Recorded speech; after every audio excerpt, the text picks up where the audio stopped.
Okay, I messaged you, and I could tell when you read my message, you didn't even have time to give me an excuse. And you were like, your reaction was, "Oh shit!" It was an unfiltered, uncensored, and I was like, "My man totally forgot. I don't know where he's at." But then I saw your story, and you were in the gym, and I was like, Yeah. "Dog, that was posted like 10 minutes ago." Yeah. 10 minutes That ago, was and I'm like, completely my bad. "But dog, if you got to be anywhere." You're going to be anywhere. How can I complain when my man's in the gym getting after it? You're like, I'm trying to chase my dreams right now. I'm on the second half of my chapter on my book right now. But so Uh, fair enough. My man's grinding, getting after it. always, man. So, dude, last time we were talking, a few things that happened though. And I'll get your impression on um, Ade been named to Sheffield. The Battle of the 83s will take place, which is now officially your weight class. I mean, last time I went over your notes on our last podcast. It wasn't that long ago, but it was like some of the questions I had for you were like, what weight class do you think you'll go? And like we were kind of talking, like, well, the reason, probably 83 because blah blah blah. But now on the other side of what you just did, it's like, okay, well, obviously, like you went from being, let's see what happens, 83, it's been a while, blah, blah, blah, to everyone's like, holy fuck, you're right in the mix. And you did 830. Dog, your third squat was not a third squat. I mean, I don't gotta tell you. We'll get into it. We'll get into what the plan was, because obviously you capped it, which is probably a good idea. Coming back from injuries, don't get crazy. But Hmm. you've obviously capped your squat and bench. Like you were Yeah. below what you could have done, which is God bless. And this is probably kind of new territory, anyways. Deads, you put it on, which is good. I'm glad we got to see you got a PR dead. You probably have more in your dead, but I'm just saying you were now we're working. You're like, all right, let me work a little bit for one of these lifts, which I'm glad. I don't think you maxed out deads. You had more, but now you got everybody being like, where is he at? So I want to talk about the lead in, the performance. Obviously, you were yelling into the mic. I want to know what you were saying, the feelings you had afterwards, because that yelling into the camera was amazing. It got everybody hype. Give me all of that. Then we can get into like what the hell is going on with all the 83s. Even our boy Delaney's blowing up, and he's been around for a hot minute to all the 83s. At A's Yeah. at Worlds now, or sorry, Sheffield and Sheffield, like Hmm. 83s are dominating. Your new weight class is dominating powerlifting now. Yeah. And Shell obviously is left 74. Your old weight class is like barren. There's Perk, but Perk is like, where the fuck is everybody at? I thought I had the showdowns. Yeah. Everyone's like, hey man, I don't know what to tell you. you know? Well, just before we get into Yeah, yeah. everything with the meat, like if talking about like showdowns and kind of where the state of the union is for both 83s and 93s. I think right now those are certainly the two most hyped weight classes just based on potential because no one has done anything in those weight classes that is truly like an outlier performance. We've had great performances in those weight classes, but not like a Perk, myself, a Yeah, Rondell, a Jesus, right? right. So I think that if I'm Perk, right, like uh what I wanted to do in 74 was build my legacy as a 74, right? And I think I did that. Um Moving up the weight class now, it's like it's a new legacy. But again, if I'm Perk, I wouldn't feel any type of way because he still needs to make that name for himself in the 74s. And he's done Mm, that. Don't get me wrong. He's had a great run so far. But he still needs to make that and solidify, mm. I think, that legacy if he wants to, as the 74 guy, as his Instagram handle is. So, You know what? I um, agree 100%. I think yeah, it would be tempting. Like you right. see, like Shell move down, Yeah. and now the 66s are like they 66 have Penna, Kasim 66s were amazing at Worlds. Now you throw Shell in there, and he's like, fuck, that looks really cool. Then the 83s, everyone can't stop talking about them. And Yep. then what you just did, everybody's like, oh my God. And he's like, right, that looks cool too. But I think you're 100% right. Hang where you're at because he's in his prime and this is his natural body weight class. And Right. you at 30 or whatever the heck in your 20s, in your prime years of natural body weight class of 74, felt good, felt natural, and Yes. I'm gonna crush. And you took all three formulas, three world titles, all the formulas, tested and untested world record. For you did tons. I went through last time you're on here. You have like silver medals and bronze medals and gold Hmm. medals, and like the amount of your medal count reads like a fucking country's Olympic medal count. At 74, at 74. So your body of work was you could leave and be like, we're all good. Yeah. Whereas to your point with Perk, it's like, dude, you're in your prime. It'll be tempting, but do your thing and just do the best you can. And like he won best lifter at Worlds. That's Hmm. great, man. Keep doing. Go Keep for doing more. it. Yeah. Do your thing. I agree with you. But it would be tempting. I guarantee you he's like, damn, Look, man, I feel like I was eating now. tempted, right? Like I know. even when I was in 2016 with Hack and Gibbs, when I saw that, I was like, damn, fuck this. Like I'm going up. Like Can you imagine you that would have hype missed so was, much though? Yeah. yeah. So I was, but then I kind of came back down to earth and I was like, you know what? They're gonna make a name for themselves, but I am going like it was a challenge for me. I was like, they just built all this hype. I'm gonna do the same thing in the 74s. And I think I did that. Oh, So 100%. like I don't know. I think that's why I've been in the powerlifting community, whether you hate me or like me, you know of me because I did it without any help, essentially. Like I didn't have a Russ in my weight class. I didn't have a Brett Gibbs or a Hack in my weight class. It was me. I had to be the trailblazer for the lighter guys. And I think Perk is on that path. Um, but again, I'm open to any competitor. So if he does want to come up, it is what it is. I'm ready for anybody. But it, yeah, that's just my 2 cents. And I'm In only saying that because you hit on like 74s is desolate. It's like, yeah, but when I was competing, it was like the 83s and then the 93s, and it It's was fair. like, I may move up. It's like, nah, I'm just gonna stay in my lane, stay as a 74, and that's yeah, I'm done with that. And eventually you had like those other guys, young guys come in, like a different crop that you didn't see coming. And maybe Hmm. Perk will have a different crop that he doesn't see coming. So it's like chill a minute. New people will eventually come. You know, yeah, I 100% agree. And Yeah. also this makes me think about, you said like I didn't have like a John, like a Brett Gibbs or whatever. You did have Shell. However, if ever a rivalry gained in prominence and credibility after the fact, it's this one. Shell wasn't a big name to people Right. like because North Americans were completely ignorant to who he was. When Shell reemerged in like last year or whatever as a 74, people like, who the Who is hell is this this guy? guy? Yeah. And guys like obviously us were like, and OGs were like, oh, you guys are about to find Yeah. Oh, out. you about to find out. His resume is ridiculous. Like Yeah. world champion, multiple, like it's crazy.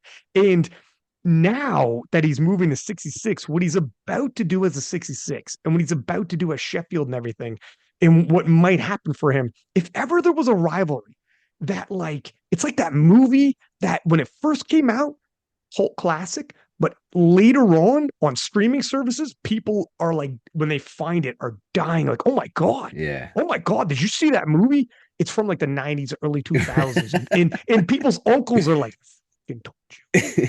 You know, now people are looking back when Yeah. Shell's done. If Shell like does what everyone thinks he could do at 66, and if he wins Sheffield and he wins, like he's got a medal, he'll be a two-division world champ, in and out of equipment, world games champion, Sheffield champion. Like his resume will be crazy. It'll be like two legitimate possible GOAT candidates had gone head to head in their primes, you and Shell. Yeah. And he won one and you won one and one best lifter when you guys went in the rematch. Like you guys, when people revisit it, it will be that movie or that album that people slept on, where people like that might have been his best album. And people like, no, go Yeah. back, go back. It's Yeah. probably his best Yeah. album.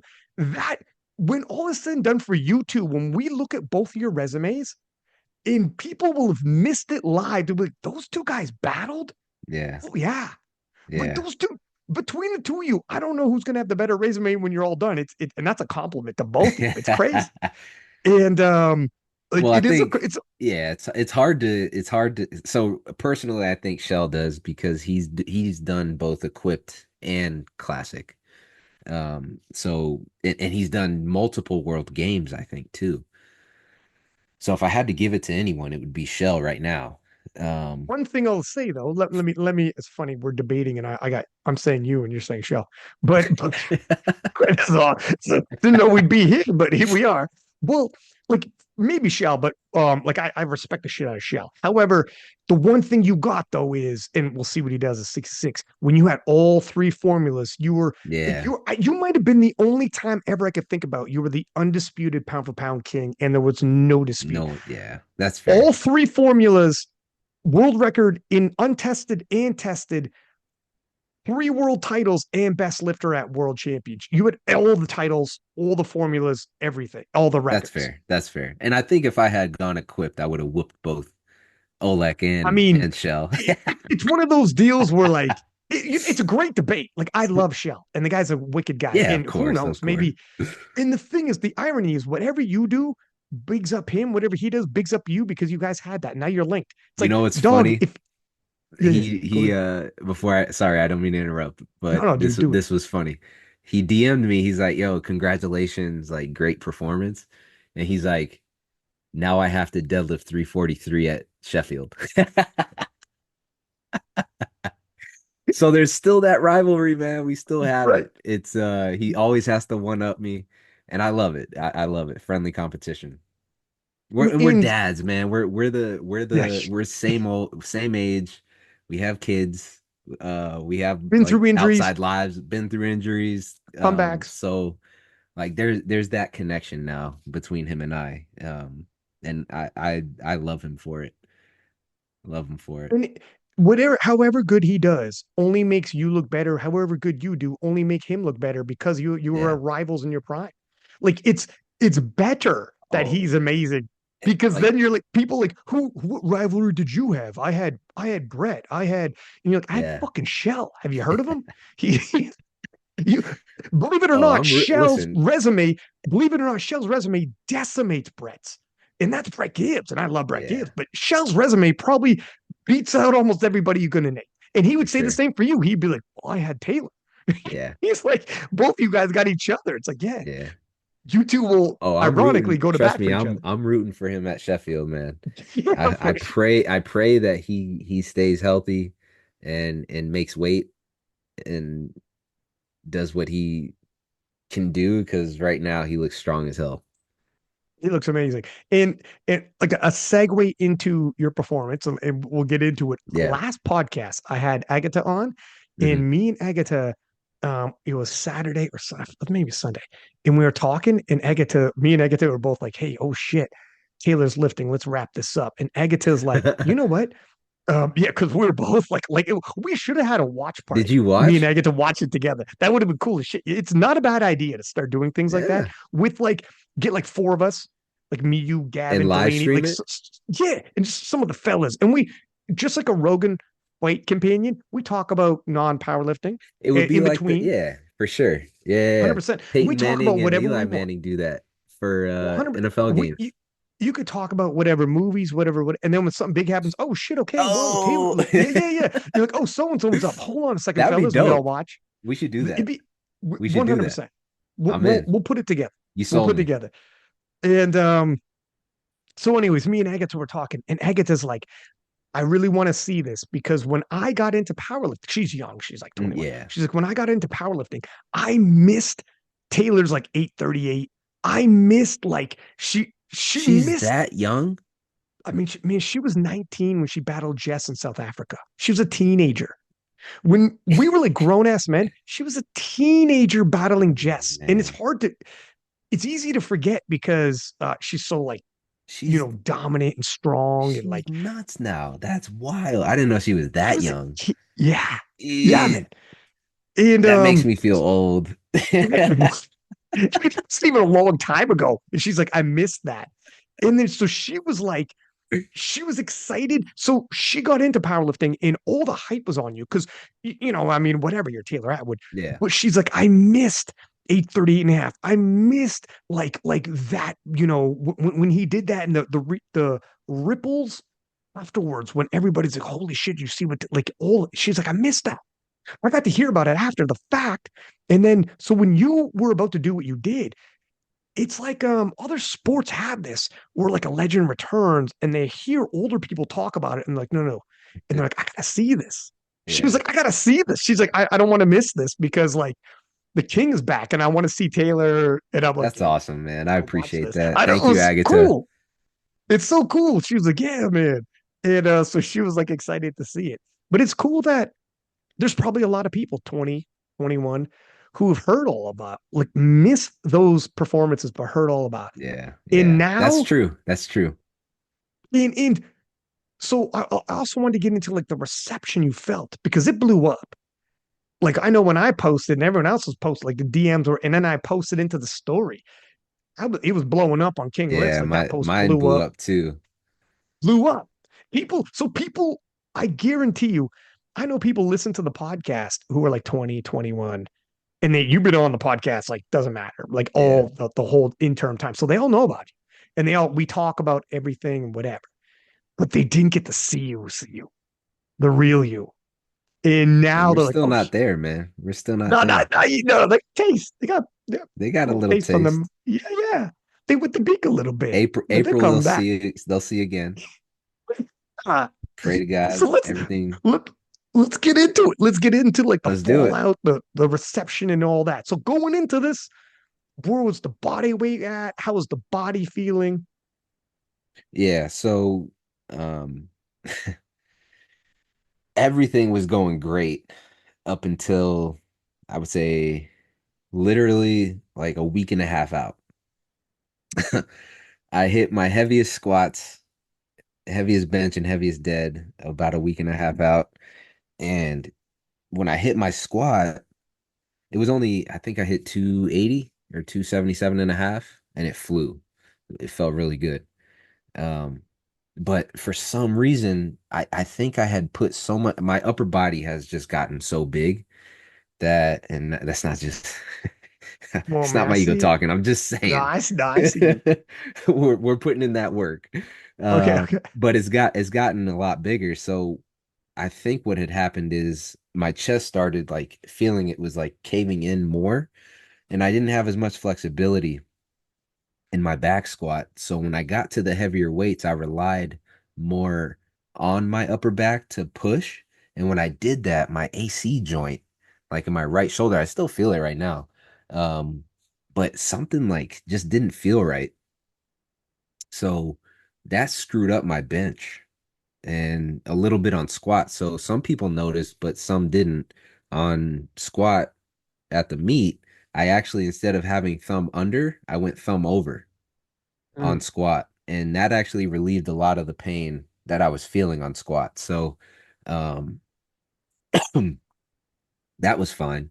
And then on Thursday before the meet on Sunday, that Wednesday night, I came down with a cold. I'm still getting over it right now. I sound a little nasally, but I came down with a cold and I'm feeling like shit Thursday, Friday, and Saturday, and finally start to feel myself on Sunday. But I had to start the taper early because so my last session was actually on Tuesday when it should have been on Thursday. And I actually didn't get in as much volume as I should have gotten. And I also didn't press as heavy as I should have because of my shoulder. So it was like we're almost there at the finish line, and then you catch a flat. Uh, and I was just like, gosh, what is going on? So it was not the best prep at the end, toward the end, but it was also a short prep. So that was another thing I wanted to hit on. Um, so I hit up Pete. Man, when did I hit up Pete? I hit up Pete Spence for those listening. Um, he was the meet director for Scary Strong 3. And he essentially was like, "Hey, I have a couple meets potentially coming up in the second half of the year. We have the Scary Strong one, and then he said he would potentially be doing another one in December." So I told my coaches that um, this is kind of what we're thinking in terms of timeline. What do you think? And they were like, "Look, we got to do a meet. Um, let's just do the October one. Let's just put that on the calendar. Let's do a meet prep, see how it feels." And this was back in August, maybe Mm. like, yeah. So it was quick. It was quick how it all went down. And we're like, all right, let's start prep. Meanwhile, leading up into August, it was all just rehab work. And I even did like we have a whole new program now that we're going to start getting ready for nationals in April, but it's completely revamped. It's a lot of variation lifts. Um, so not only did the weight help me, but the programming helped me get back to the platform healthy. And just outside of my shoulder, everything else felt great. Was dealing with a little bit of a hamstring issue, but I've been dealing with that since February, and we've rehabbed that back pretty good. Have had some minor hiccups here and there, but for the most part, we've been able to train around it. Um, but only had 8 weeks, a real 8 week prep. So that's getting very specific, even getting into higher percentages and intensities. But the volume, like the volume was like non-existent. So Oh shit. we were doing a lot of variation, man. Um, if you saw my legs right now, everyone, my dad, my wife, my coaches, everyone are like, dude, your legs are huge. So Right. that's where all the weight has gone to my upper body, but mainly to my In legs. your head. Ah, that's always been big. Okay, So okay, okay. my body's finally catching up. Okay. Um, so legs have we put on a lot of muscle on my quads, and that was actually one of the weak points, surprisingly, because in February of 2023, um or even 2022 leading into 2023, that's when I got the quad tendon issue, and have been just rehabbing that back, but that caused a lot of atrophy and strength just digression um over the last year and a half. So we really had to build my quads back up, and we were doing a lot of high bar squats, belt squats, leg extensions, single leg extensions, a lot of hamstring curls. Like we were building the hell out of my legs and hips. So doing a lot of abduction, adduction work, making sure that everything was firing again, because I had developed such bad habits over the last year and a half because I was compensating for the injuries. Mm. So the quad tendon, the hamstring, like the hamstring came up because of the quad tendon. Like at my left, it was my left knee that was giving me issues, and then my right hamstring blew out essentially. So we were Mm. just having all these issues of compensation where we had to go back to literally ground zero and build back up. So leading into the meet, that was all we did up until August. And we still did that leading into the meet. We were squatting 3 times per week, but one time was high bar squats and it was tempo. So it wasn't even like we were going high intensity. And then the second day was our primary day going heavier. And then the third day was just another volume day. So it wasn't anything crazy like we did back in 2021. Mm. We really revamped the entire method, the entire training session. So, yeah, that's like the biggest change, I would say, in terms of programming. But the confidence that I had leading into the meet, because my body weight, I was probably hovering around like 80, 81. And I don't know if you saw my story before the night before the meet, but I was weighing light because I had the cold and I wasn't eating as much. So I was weighing light, but I was eating like I had a big ass uh if you know what kava is? It's like a Mediterranean Chipotle. Okay, okay, okay, okay. But I had like triple chicken and triple steak, so a ton of sodium coming from that. And then at night for dinner, I had this big ass hamburger from one of the local restaurants, had French fries, had like Oh all hell this yeah. just sodium, trying to get as much water retention as possible. And I weighed in at 82.6. That's the Nice. heaviest I have been like since college in playing football. Well, not even college, professional football for the CFL. That was probably the last time I weighed around like 82, but I weighed in at 82.6. And funny enough, I weighed in. So meat weigh-in was at noon. I ate breakfast the morning of, had some coffee. I drank a little bit of water, and I weighed myself around like 10 a.m. and I was actually 83.1. So I was Like, like, I would have to I was cut. like, oh shit. I might have to cut I for was this. like, I gotta cut weight. Like, what am I doing right Can you now? imagine people seeing you in the sauna? They're like, Taylor? Yeah, You're it like, was yeah, wild. yeah, yeah. I got wild last night. I overdid it. I I overdid was it last like, night. oh no. And that's the first time on meet day where I was like stressed about weight. I was like, Ironically. I'm in a weight class up and I'm stressing about weight right now. Like, what is happening? Um, It's amazing. but I luckily had I went to the bathroom a few times. I didn't drink or eat anything after. I was spitting a little bit and weighed in at 82.6. And I felt great afterwards. It wasn't like that 500 grams was easy Mm. to Okay, get let off. me ask you a couple questions here before we get into the meat, because Yeah. some interesting stuff here. So first off, um, the adjustment you made, you said with the finger pulling the thumb around. Sorry. Hmm. So thanks. I don't know for fact. I'd have to take a look at this, but I do think some of the heavier weight classes, that's more common, having to take the Yeah. thumb out to adjust.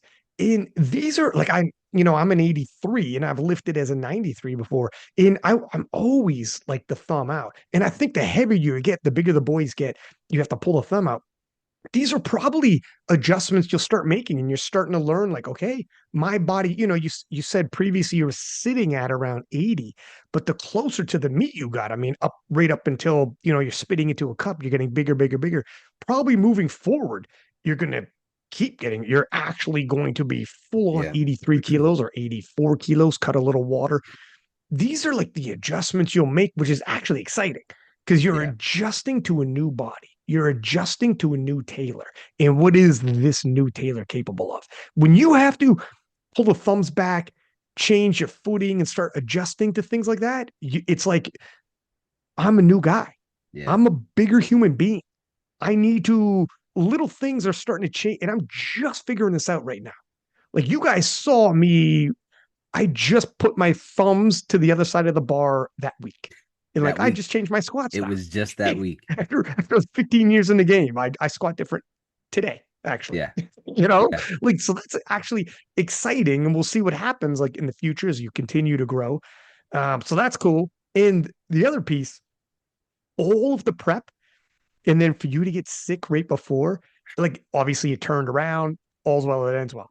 But you were probably at certain points being like, oh my God, this cannot happen. No, People are gonna dude. murder me. If you had a caption saying, hey guys, not the meat I wanted, here's the story. People would be like, you'd be like, He's 2 years, done. He's dog. done. He's Yeah, done. I'd be like, hey, you'd be like, I can't. No one's gonna believe me. Nobody's gonna believe me. No. But so thank God, Sunday rolled around and you Yeah. were like, okay, I think we'll be all right. I think we'll and crushing all those calories because I know you mean when you're sick, you're not hungry. So the Yeah. night before, even though you went a little, sounds like a little overzealous, your body probably needed it and was like, you need to replenish. Yeah. And you did what you had to do, man. Yeah. Um, so yeah, and it's a quick turnaround like that too. The other piece I want to say before we get into the meat, I was noticing like the weights you were hitting previously. weren't like top end Taylor Atwood weights until you posted that deadlift. And Ah, then all of a sudden, and I reposted the deadlift quick, and I'm like, guys, like all of a sudden, everybody's like, hang on a second. Literally everything pivoted as soon as you posted that deadlift. A podcast or two beforehand, I meant talked to somebody and mentioned, did you notice Taylor's like in his captions, it's coming off different all of a sudden. Like there's something going on. And the other person's like, yeah, I forget who was talking, but they were like, yeah, there's something going on. I haven't seen it yet. And then when you posted the deadlift, everybody's like, hang on. And then my DMs are getting full, and people are like, okay, well, okay, if that's his last deadlift, and people are throwing numbers at me, and we're all doing the numbers game in my yeah. DMs. Like there's, the regulars jump in, and then even in my posts, I'm like, what does this deadlift mean? What are we gonna see? So we'll get into the day because I think you did a proper decision. You could drop the hammer, or you could, get used to the body, play it safe, and let people Yeah. wanting more. Because your third squat was light work. Your third bench was light work, and that's two and a half. Like you were, it wasn't like it was a light bench, but for you on that day, it was light work. Yeah. So let's talk about the lifts and your impression of it, and even the deadlift. You have more in the deadlift too. I think like I don't know where you'd end up, but let's do it piece by piece. So going into the squats, into the warm up room, do you got a battle plan? Do you got a game plan? Are you guys like ahead of time saying 8:30? Let's cap it at 8:30. Let's not get crazy here. So heading into this meet, our number one goal was obviously come out healthy. That was it. Like, Mm. let's get our feet wet again. It's been a year and a half, but we need to come out of this meet healthy because I just had the shoulder injury come up, and I just had like a little flare up with my hamstring, maybe like a week and a half before. So Jason was, you know how Jason is. He's the worry wart of the group. Um, but rightfully so. Like we had egg on our face for the last 2 years, essentially, right? Like we fucking didn't do what we were supposed to do at Sheffield. Injury, of course, but nonetheless, uh, they kicked me when I was down hard, and then we lost Worlds, like the biggest meet. That means more, at least to me. You lost a world championship. And again, that controversial, but nonetheless, you lose.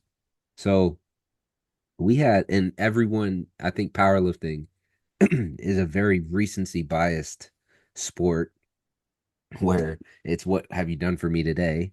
So with all the 83s coming up, with Perk being as strong as he is, with Shell being as strong as he is, it was like Taylor's done, man. Like these kids are gonna wash the floor with him. Like he's not even on our radar anymore.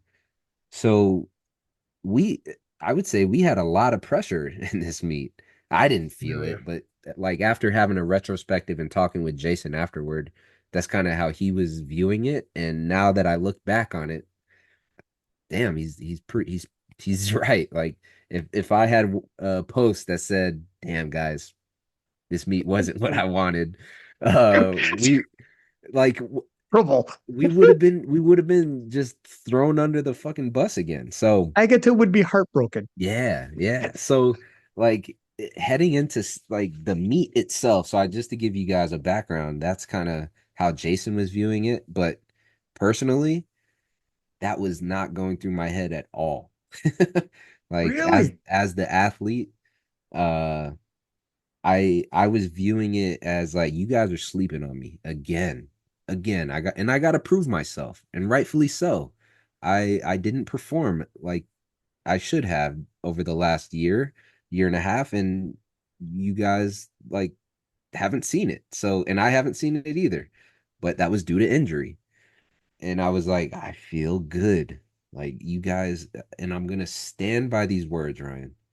If I am healthy, there's no one that can beat me.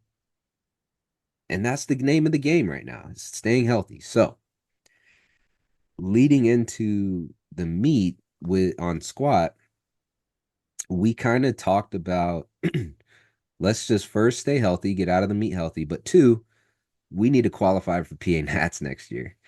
And what does that look like? So we hit up Pete, or I hit up Pete, and I was like, hey, do you know what the qualifications are for prime time? Because apparently there's a prime time now.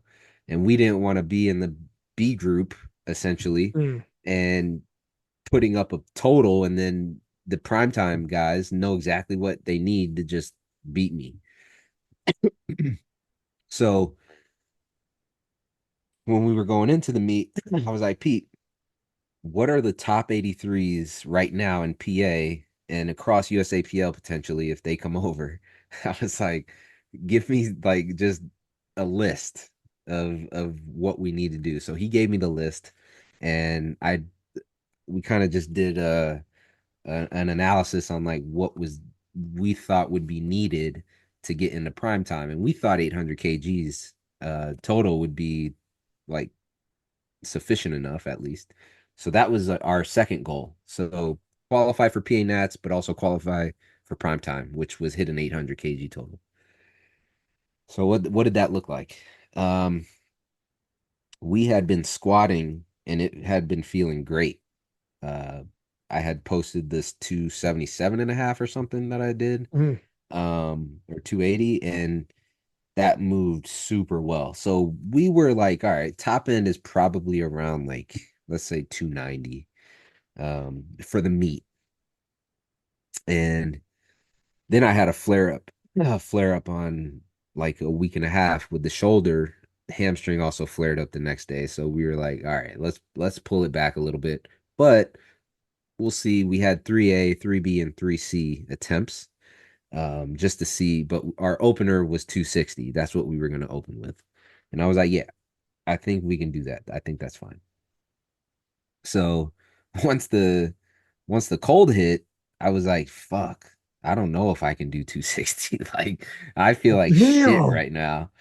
Uh Really? Oh, Rig, dude. And at no dude, I point was then were you in getting nervous? yeah, I was nervous as fuck at that point. Once Okay, then because you were I, like I was Jason. sitting there and I'm like, I was literally saying, why me, man? Why me again? Like I haven't been sick all year. And literally the meet that we're supposed to be back on, I You get ever see sick. that? You ever see that meme where it says God tests his strongest, and then the reply is, "Dog, you gotta stop testing me, man."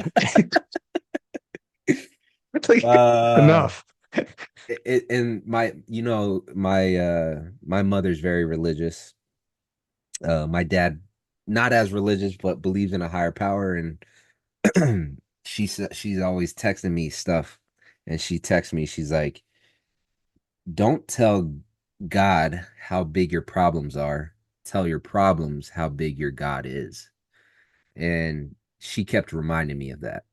And someone asked me on my story because I did a Q&A, like how Seen close that. have I gotten with God over the last year and a half? And I've had a good relationship with him growing up, and I was going to church and I prayed a lot, prayed a lot, talked to him.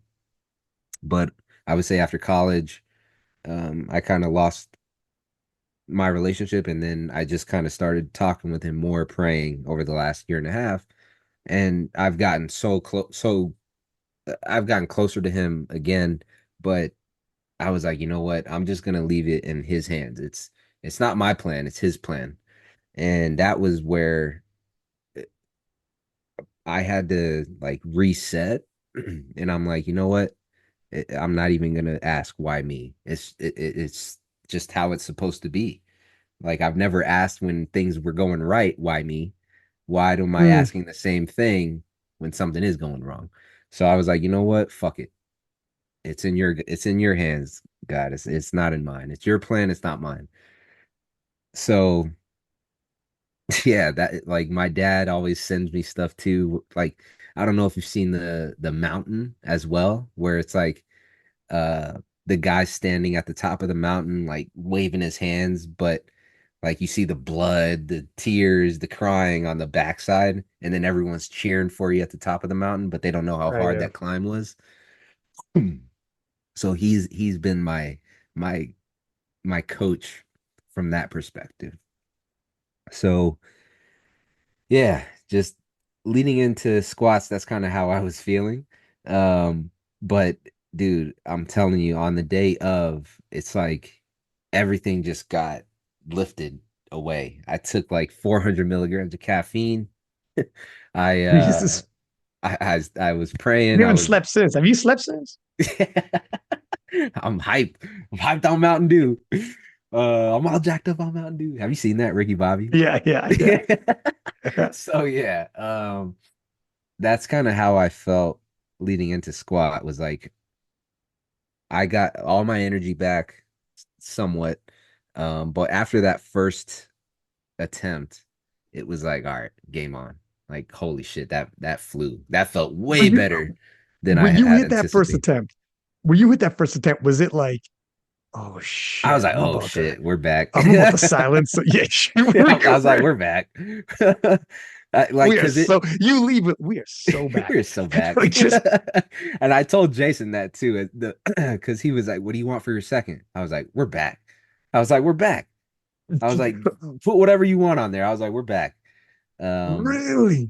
yeah, I felt really good, man. So we went 275 for a second attempt, which is a our general jump that we do about 15 kgs to our second. And I knew I was gonna crush that shit. Crush it. Forgive me for my throat. I'm still getting over a cold. No worries. So second attempt flew. And I was just sitting there and I'm like, Jason, give me 295. That's what I wanted. I wanted that for myself. And I would have blown that shit up too. I Yeah, would have for blown like yeah. 295.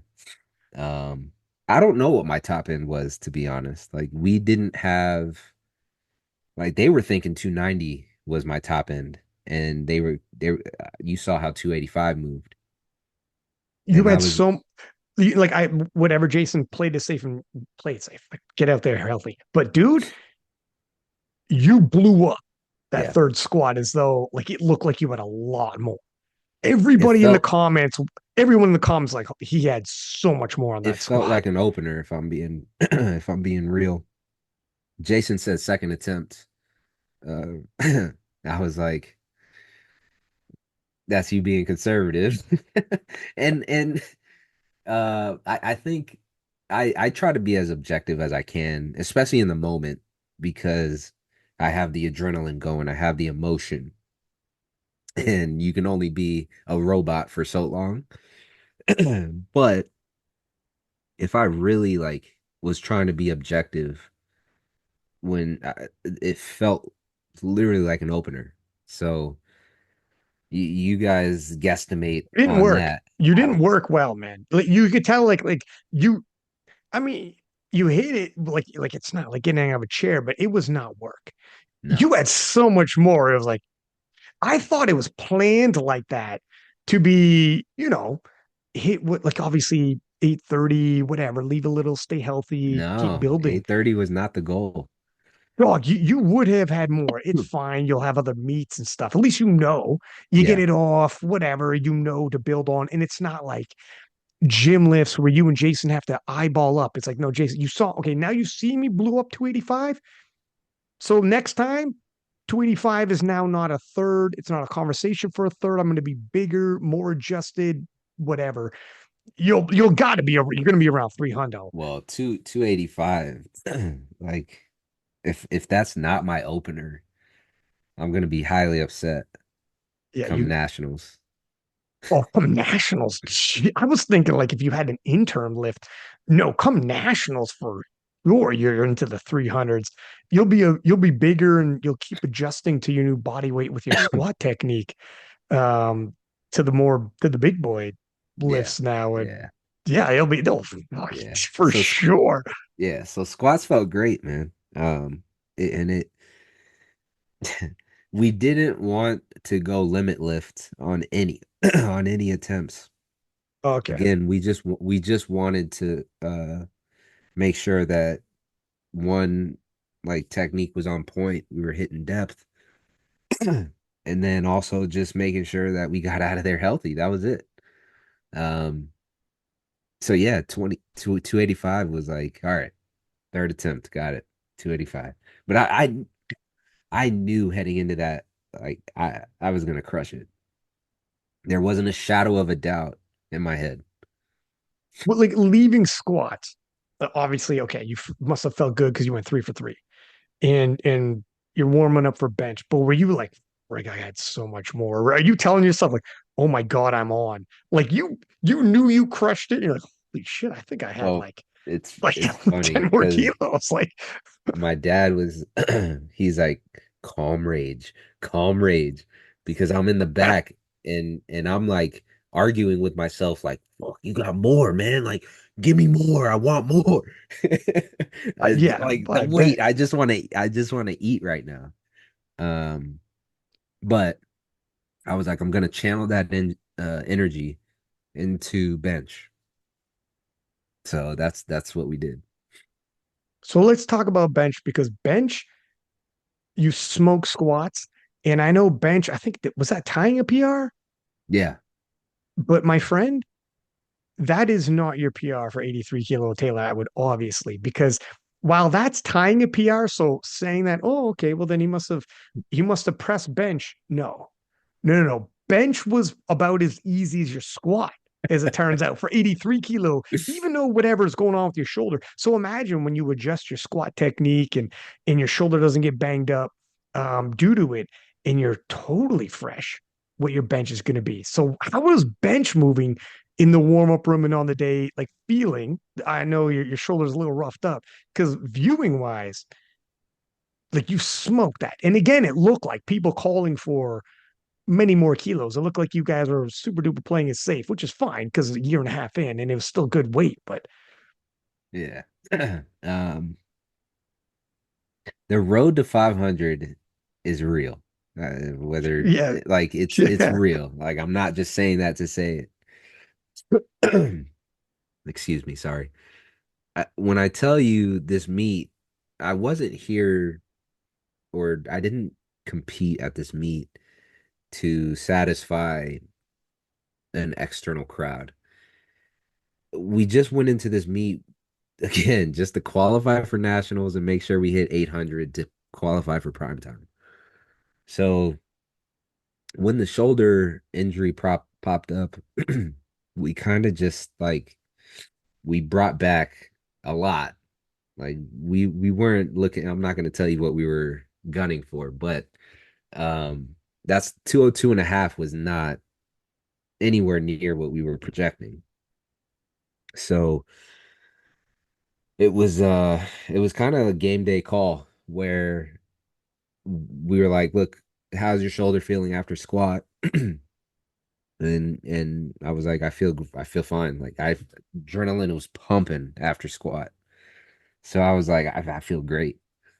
Um, so yeah, he was like, well, do you think you got 202 and a half in you? I was like, dude, let's stick to the original plan. He's like, no, no, no, no, no. He's like, do you have 202 and a half in you? I was like, yes. Like, what? So uh we opened up with 185 and as you guys saw it, it moved like it was air. And then uh moved on, I think it was 195. Yeah, 195 for second. And again, the like I pressed 195 for like a set of six. It, I didn't post that, but yeah, I like Dude, your bench is flying. yeah, bench is going great. Let's just put it that way. Um, Upper bot, dude, that body weight is hitting those lifts for oh, it you, feels huh? great, man. It feels great. This is the first time, Ryan, it's since 2021 leading into a meet that I felt healthy again. Like just overall. And that confidence, like that shit is real. The momentum, we just built momentum, and like that led into this meet. Yeah, we had a little hiccup, but my new coach, he's a part of the strength guys, but Jason has brought on a great team that has gotten me back to where we are. So shout out to them. Patrick Carr. If you guys don't know him, you should now because he is one of my coaches. Him Urban Mur. He's also a part of the Slovenian powerlifting team. And Oh, I know him. Jason, you know He's Urban, reffing yeah, and yeah, yeah, yeah, yeah, yeah. Urban, Okay. and Yeah. Katie Katja, Yeah, yeah. They're a couple and yeah, they're both with yeah, the strength guys. Yeah, I know them. Yeah. that's right. So we brought them on because and Ben is no longer my coach. He's still on the team for the strength guys, but he's no longer programming for me. Um, we needed something different. Like if I was 100% healthy, we could have used Ben and pushed beyond kind of what we were doing in 2021. But we needed a different method, so we brought on both Patrick and Urban. But Patrick was there with me at the meet and helping handle me. But he said, so coming back to the original conversation, he's like, dude, you're huge. He's like, trust the muscle. That's what he Dude, said to I me. can't wait to see you again in PA Nats. I He want to said, see how. trust the muscle. And I won't forget it. It's our new slogan. So we're trademarking it. Don't think you can take it. We've already got it all in the works. Trust the muscle, guys. So he's like, dude, you're you're so much bigger. He's like, I don't care how you're feeling.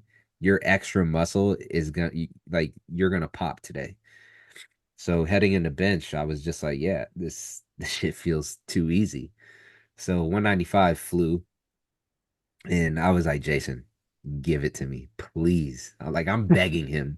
I'm like, dude, I need more. I need more. Give me more. And he's like, no, no. So he caged me. He kept me grounded, and I appreciate that. I appreciate that.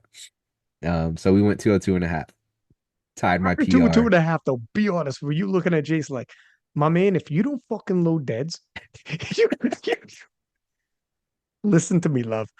If you don't load deads, by then you were like, I've convinced you, huh? We're all Yeah. good. Well, all right. So I'm looking back. I think we opened up on deads with so I get so bench 202.5 moved really well. I had a lot left in the tank. I did not I'm gonna okay, I pull it didn't up post my myself right now deads. as well. I think I opened with 305. Pretty sure it was 305. You did, yeah, 305, Yeah, 325, and then you went for 342 and a PR. half. Yeah. So yeah, so we opened up with 305 and I think we initially put in 300 as our opener. So after bench, I convinced Jason to finally like, dude, give me what I want on dead. And he Scotty's was probably like, what was your dad like? He's probably like, yeah, I bet you Scott pulled him aside, goes, load the bar. Load the bar for the kid. no, You know? my dad's even keel even keeled when it comes to the team. Um I think the only time that has happened was in 2021 when Jason wasn't there and It's Matt Matt Gary. Gary Matt Gary was handling me and he got to take the Ferrari out on a test drive. That's right. That's what, So remember, that's the analogy I said is yeah. Matt, Jason gave Matt Gary the keys to the Ferrari. He's like, give it for a test ride, but don't get crazy. And Matt Gary's like, holy shit. Once he I felt got the prime. power, he's like, nope, I got it. I Yeah, got to he's like, test I it. got prime Taylor Atwood. We're gonna fly into Matt Yeah. Gary's like, oh my God. So he went up to my dad in 2021. My dad was talking about it after the meet. He's like, this reminds me of back in 2021 when Matt Gary asked me like, does he have 340 in him? He's like, hell yeah, load it up. And I don't Scotty be like, he's got 350. I, Matt be like, all right, take it easy. You said yeah, 340. We're got yeah. to return this Ferrari. I don't have insurance for that That's shit. right. That's He's right. like, So yeah, can't afford that I don't deductible. It's gonna go back one piece. Let's take it easy. Let's take it easy. Yes, yes. So I don't know if Jason asked my dad like, do you think he's got 342.5 in him? But Jason after bench, he's like he's like, how are you feeling? I was like, dude, I feel great. Nothing is hurting. Like I'm on a roll. I feel strong. I was like, give me my deadlift. And he Yeah. said, all right, we gotta increase our deadlift then, our opener. I was like, whatever you put on there, I'm gonna crush it. So he upped it 5 kg. And so I go out there 305 and I like at this point I am like you talk about momentum. I'm sitting there like, man, I have like I'm not nervous. I'm just like I, I'm just so excited to get to deadlifts. Like the way that 320 moved 2 weeks before, I was like, bro, whatever you put on this bar right now, I'm gonna yank it off the fucking floor. I just know it. So yeah, 305 moved like it should. And then we went 325 and he's like, look, this is 5 kg more than what you've pulled in prep. I was like, did you see how 320 moved? I was like, that should have been my opener. And that's what I'm thinking, right? So yeah, we went 325 and that shit moved super easy. And then he's like, what do you think you got? He's like, you think you can hit a PR? And I was like, dude, put whatever you want on the bar and I'm pulling it. He's like, all right. He's like, you got it. And we went 342 and a half. And yeah, I had zero doubt that I was gonna pull it off the ground and lock it out. Like zero doubt. Um, I knew I have or had a lot more in me. And even the way 342 and a half moved, that was me really just like trying to control it. Mm. Um, like if you put more on the bar, I would have yanked the shit out of it, right? Like there was no way that weight was gonna pin me to the ground or I wasn't gonna get it based on technicality, whatever. I was like, I'm locking that shit out. Uh yeah, so I felt so confident after that 325 and then felt super confident after the 320 in training and I just felt super confident in the 342 and a half like I said zero doubt. So let's talk about this for a second. So first off, I want to pull up that final pull and we could watch it together. Okay. But but loading up for the first time in a long time a PR. Yeah. Did you know ahead of time he loaded a PR? Here we go. Like you knew going Yeah, out he there. he told me. He Okay, told so me this is he's like you're hitting a PR today. I was like I so am. just hearing that for the first time in a long time, just hearing those words, you're gonna hit a PR today. Yeah. It's like this is why it ended exactly where it needed to end. I'm gonna cue up this. Um, I'm gonna cue this up here, and we can watch this together. But on the video you posted, does it got you talking to the camera? Because mine does. I'm wondering if we should use mine or yours. Mine does. Yeah. But we Does could it? use whichever one you want. Let's take a look here. Because dude, it was hella high. All right, I'm going to I'll do a share here.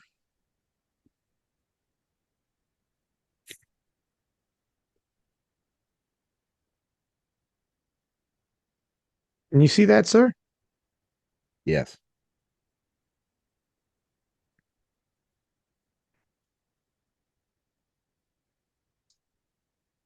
There's a 285. Dog. I mean, that was your squat, and that was a Yeah. joke. Here's the 202 bench.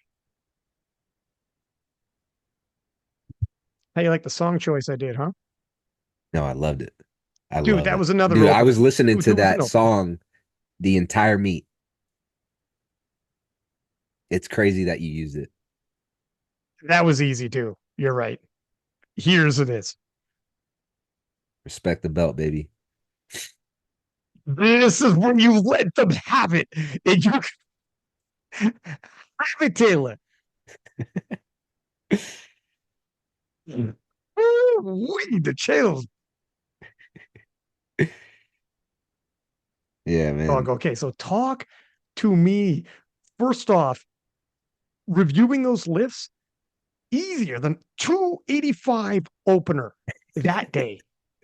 That day was opener. I'm telling you, bro. Like In I don't think PE you. Nats, my dude, reviewing them now because it's been like a week. Yeah, 202.5 could have been an opener. That it felt good. you're right. That deadlift finally, you know what? When I saw it, finally you worked a little, but you would have had 350. Like it's I don't know where your total would have been at that day, but you were scratching the surface of it. That squat was ridiculous. That bench, dude, you weren't working yet. You just worked a little on that last dead, but you definitely had. You could have hit a 350, but it is what it is. So we'll park that. We'll talk about the future after this. But when you hit that, you look back and you pointed and you got those three white lights. You turned around, dog. You placed the belt down. You did the respect the belt. My man, you fucking let loose on that Yeah. camera. And it was hype. It was hype as hell. Um, what did it feel like? What were you saying, if you can even say? And how good did it feel? And you gave it, then you walked off, turned around, found another camera, and gave it to that camera and cut another promo. And it was hype, and it was 18 months Yeah. of hearing it, 18 months of bottling it, 18 months of he's washed, 18 months of you coming back. No, he's not. Coming back. No. Is it this one? No, it's not. 18 months of come on, man, he's never coming back. Let it go. 18 months of people like Agatha who came in and be like, I want to see King back. I never got to see him. And they get to see it now, and you let him have it. And you drop the hammer on the last one. You had plenty more, but finally a PR 830. Talk to me. I appreciate you setting the stage like that. Um, yeah, it was a culmination of, this was like the first meet where like heading into deads, I started thinking about what I wanted to do on my third attempt. Um, because I knew I was going to hit all three attempts.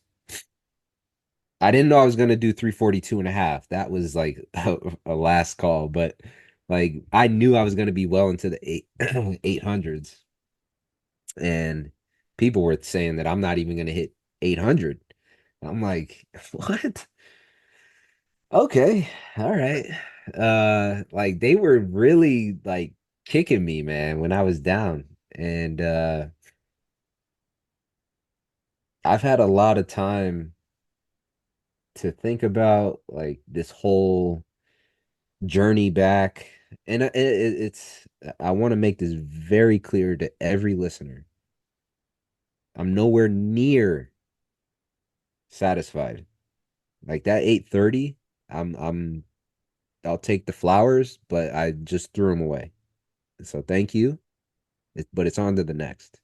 Like this honestly, this meet was just a a stop on the journey, and it was a brief one. So I appreciate everyone that has showed support. I appreciate everyone that's given me hot props, and but we got a we got a fucking gauntlet ahead of us in the 83s, and I'm nowhere near finished or satisfied with what just happened. Like, am I happy that it has happened and I hit 830 and I had more left in the tank? Of course. Um, but we have a lot of work ahead of us because we got a solid competitive 83 weight class ahead of us in April. So I just wanted to get that out of the way first. But after that pull, everything went blank. Really? Like I everything I was thinking of what I wanted to do, it just went blank. Afterwards, you're like, I hope to God I wasn't mic'd. And Jason Like, texted me. It was hilarious. He texted me. Um, hold on, I gotta pull this up because it was I started chuckling and I don't laugh much, but this was funny. He's like, the buzz of your comeback is crazy. Great work, man. Two constructive requests that we avoid disqualification in the future. too He's like, constructive. I'm hearing this look, in Jason's voice, by the way. I can't help when you read that. no, let's not. No. This is Jason being my number one supporter, uh Dude, he's my adorable. number I one fucking love guy. Jason. I can Um, picture him but though. I the can picture him because constructive Jason, request look at, let because me say, this is the difference between Joey Flex would have been right beside you. Like, yeah, he would have been hyping you up. Whereas Jason is totally that dude who's like, he's Jason. he's Come even on, man. keeled. Yes, He's adorable. But I analytical. love that he said two constructive He's not requests. adorable. He is the guy. He is a trendsetter. He's He he's wore he's a trendsetter. He wore that blade. 2015 Arnold. That's right. He You was knew the what I was gonna say. Yeah. first one to wear patent leather shoes, a button up, Yeah. a suit, almost literally a suit and tie. And then you God, got guys now. He was way ahead of his time. Anyway, way ahead of us. um, he said to avoid disqualification next to me. He's like, please eliminate the platform f bombs. And he's like, putting your belt on the weights again in the future could also bite us. And I was like, you know what? I blacked out for a second. My bad. I was like, I just pulled a PR. It moved like RPE 7, honestly. And I was like, the first thing that came to mind, because I got everyone in my DMs, comments, like, this is disrespect the belt, Taylor. He moved up a weight class. This is disrespect the belt, Taylor. Dude, I was when like, you no, no, listen, no, no, no, no, when no. you did 320, when you did 320 and threw your belt, it actually, so here's what it is. You know, when forever someone is like respectable or anything, whether whatever it is in a movie, they're always they purposely the writers will make a certain character do something the whole time until the end where he fucking goes the other Yeah, direction. You're like, yeah. oh, like the viewers go, oh, Oh, oh, what oh, just happened? oh, Yeah, oh. yeah, yeah. Yeah, you're like, it's about to turn on. And when you did 320 and threw the belt, the comments were like, "Oh, Dude, they a new went era ape is." shit. Yeah. Everybody's like, Dude, this is what it hit harder." oh, Like it hit. It because hit. people throw the belt every time doesn't mean nothing. It's like Right. whatever. When you threw the belt, it was like, I believe. Even the biggest naysayers raise their hand and be like, "I'm a believer right now." Taylor's gonna Yeah. murder. That was wild. That was wild. Yeah. I had more people in my DMs about my belt being thrown than I did about the actual lift. You know what? People, the number one comment I saw was, "We saw Taylor disrespect the belt before we got GTA 6." GTA 6. He Oh said, my "We saw God. Taylor disrespect the belt before we got GTA 6." Yeah, that was But it was good, man. It yeah. was a well placed. Like if you're gonna do it, that was like perfect. Even in this comeback, even that was like a moment. Well, this is the thing. I thought I was pulling last. I didn't know that there was another puller there that had 345. Man, I thought I had the last deadlift. So when I put it down, I was like, the meet's over, meet's done. And then I saw them loading up the can weight, I and say I was something? like, Say something. That guy should have scratched his fucking deadlift. He should have seen what just happened and be like, "The king is back. Let me fucking take." I would took my belt off, and put the singlet down, and be like, "We're all good here. I don't gotta come out to 345. Let my man have his walk off." yeah. So that was my bad. I should have been more aware of what was happening. But I thought I had the last deadlift. So that first of all, I won't be cursing again on the platform. I knew it was a local meet, but this was also like you would have that would have been the energy I would have brought to Sheffield in 2023 had everything gone the way that it should have, right? Like if I had a proper Yeah. prep, just things just didn't go that way. And unfortunately, like I think Gavin stole the show in terms of showmanship, but you would have gotten the same Taylor. That's who I am. That's what I am. I love I'm that passion. First off, it's it is. That's what it that's why I is. think the video blew up when I shared it and you shared it. People, dude, yeah, okay, like you don't want to do that every time, but this was different. This was special. This was 18 months, man. And I again, man, there were moments along this journey where I was questioning everything, which brought me closer to God, honestly. Because I felt I had so many people on my side and in my corner at the gym. Like I had this tremendous support group and I felt so alone. I don't think people understand that. I had a moment where like, who the fuck are you? Like, who are you? I don't know this Taylor Atwood. And I had to dig deep. I had to dig deep. But that's where that energy came from, where the cursing, the passion, just it just came out. And I just like I don't like uh saying that the haters motivate me or give me this because then I lose control. But there is that where it's like, no, I don't lose control. I use that as energy, so I still am in control. So Mm. that's where my dad is always saying calm rage, like calm rage, because then you're allowing those people to control you and your emotion. Whereas, no, no, this is still you. Like use that as energy, and now you're back in control. And that's like once I had it like in the bag and I put that weight down, the first thing that popped into my mind was do not throw the belt. So I set it Somebody, down and I made sure that like respect the belt. And then it was just like once I set it down, I saw the camera and I was like, "Oh, this is it." Ah! And I just like, dude, it was so fire. Here's the thing, like I got it. Um, Whatever if you were swearing, but in terms of shit, sports are like passion.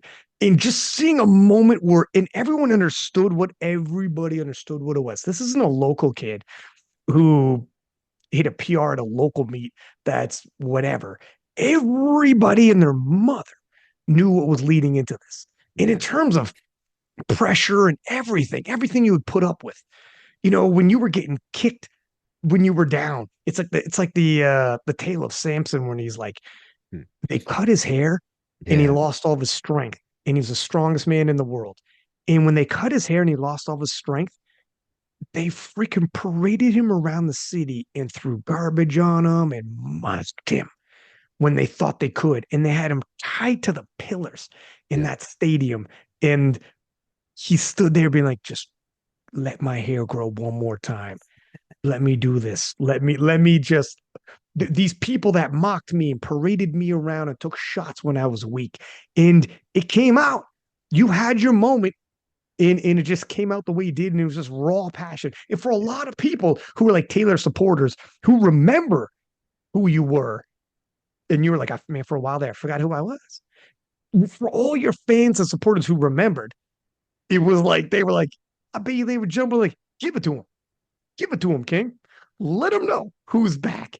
Yeah. And whatever. You can't hear it on the stream anyway, so don't feel no ways about it. But it is what it is, man. No, And it I made for dropped a it, so I'll tell you exactly what I said. I said right after I said, "Let's fucking go." And then I was like, "I am back. I'm back." And then when I was walking off, I was like, "Y'all ain't ready." I was like, "I'm here. I'm coming. And I am. I'm back. I'm where I need to be. I'm right in the mix. I can battle it out with the best of the 83s right now, in my opinion. And we haven't even pushed at all, which is wild. So Yeah, everyone's saying that like Perk is like me and Perk are done right now, as far as I'm concerned.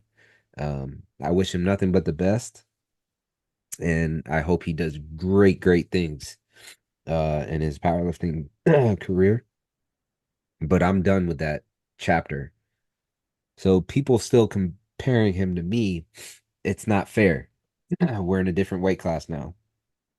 And what he's done in 74s, like I did it 2 years ago, doesn't matter anymore. It's done. Done. This is a new chapter. This is a new book. And I am now I'm officially an 83. Uh and that it's weird saying that, I but know, dude. You were like forever. It's so wild, yeah. but it's way more exciting than redos and Yeah. you got it's almost. Let me ask you this. We'll double back, but let me ask you this before we do.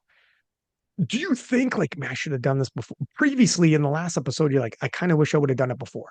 Mm. I wish I would have went 83. And better late than never. You're doing it now, and obviously everything's going great. Do you wish you did it sooner, or what do you think? I wish I so that's a great question. I wish I had one more opportunity when I was peak Taylor as a 74 to really like we were shooting for beyond 850.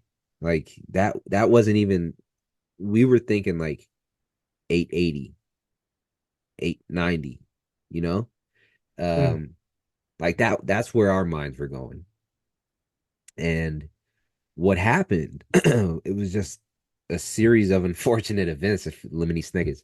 Um it literally was. So after 2021 Nationals, the IPF and the USAPL split at the end of 2021. I was supposed to do another meet in December, the Virginia Pro. They, I don't know if you guys even remember this, but it was supposed to be like from a local perspective, it was supposed to be like a Sheffield, but at the local USAPL level. And mm. we had the best of the best competing against each other. And it was, I think at the time, based on good lift points or Yeah, me, dots or shit, I can't remember. I can't Maybe remember. dots, But but anyways. it was one of the formulas, and that's how they were gonna judge the meat. And of course, I was the favorite because I had just come off at 838 and a half. So and we were uh, unpeaked. I hit an 815 total in the gym the week before Worlds that year. Mm. Just to cut like, hey, I know USAPL, we're not going and whatnot, but like we're here. I'm here. I'm still here. So it was again a series of unfortunate events. So at the end of 2021, when the USAPL officially split from the IPF, we you told us, and so did Pete, I wouldn't compete in a USAPL event because you might get banned from the IPF. And that's exactly what I did. I didn't compete. So I pulled out from the Virginia Pro in December. And that was when Powerlifting America had just formed in 2022. But uh, I still stayed in 74. Uh, Austin didn't come over. I think he had the hernia surgery or something, but he didn't come over to PA Nats. So I entered PA Nats and I didn't have any competition. So we were like, we're not going to go balls to the wall. So we didn't. And then leading into Worlds, this was the Sheffield 2023 inaugural Sheffield was Mm. just announced prior to Worlds. And they said you have to win Worlds in order to qualify. So Jason and I talked and said, hey, in order to win Sheffield, you got to break the percentage total. So let's not do that. Yeah, So you tied your world record, we which is tied our world smart. record, Yeah. and now we're gonna push it from June until March of 2023. We're gonna go balls to the wall again, and we're gonna get back to the 2021 where 838 and a half. Like we're gonna push it now. Then the quad tendon issue came up leading into Sheffield, and I couldn't train. Uh, so that was March 2023. Then couldn't train leading into Worlds in June because of the quad tendon some more. And I just never got to like realize that strength again, where I was well into 850, 100%. Like what Austin did at 851, phenomenal. I was there at the end of 2021. Let's let's just be real here. I was 12 and a half kgs. No, sorry, 11 and a half kgs off 850. And I definitely went RP like nine and a half on squat at 2021, 303. My bench, the 200 didn't even count. So I technically did 843 and a half. So now I'm only 6.5 kgs away. So you're telling me, like, people don't understand this, that don't have context and they have the short memory. You're telling me that coming out of that nationals, I'm not going to hit a PR heading into the VA Virginia Pro after missing my third bench. So I already automatically have a 5 You kgs. you gave it away for people who missed it. Didn't you, like, you jumped the command, or you I whatever? But a barely, technicality, yeah. barely jumped the command. It was a technicality, not a strength thing. So if people I only had looked at two open red powerlifting, lights. I that's had right. two red Yeah, lights.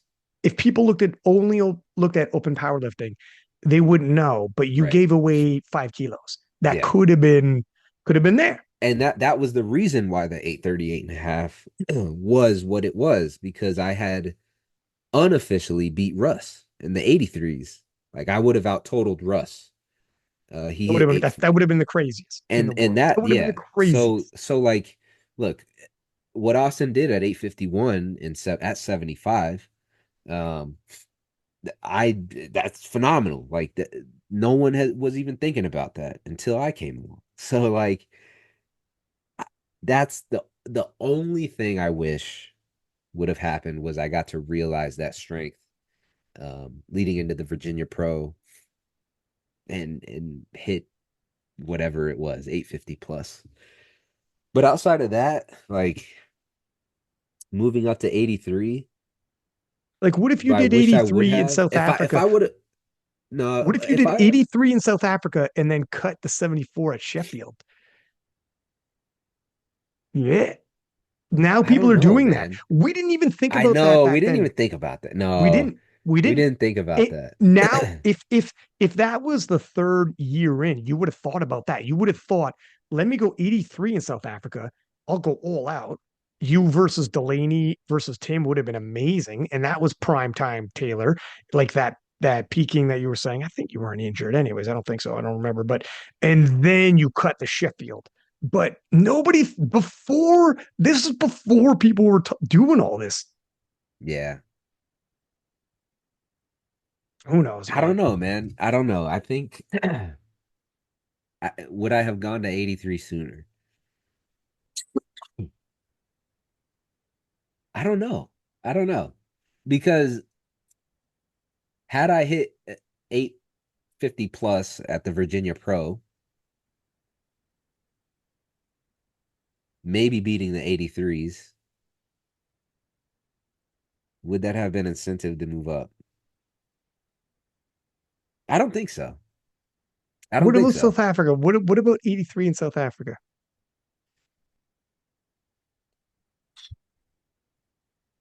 Think so. Look, I've never struggled to make weight for 74.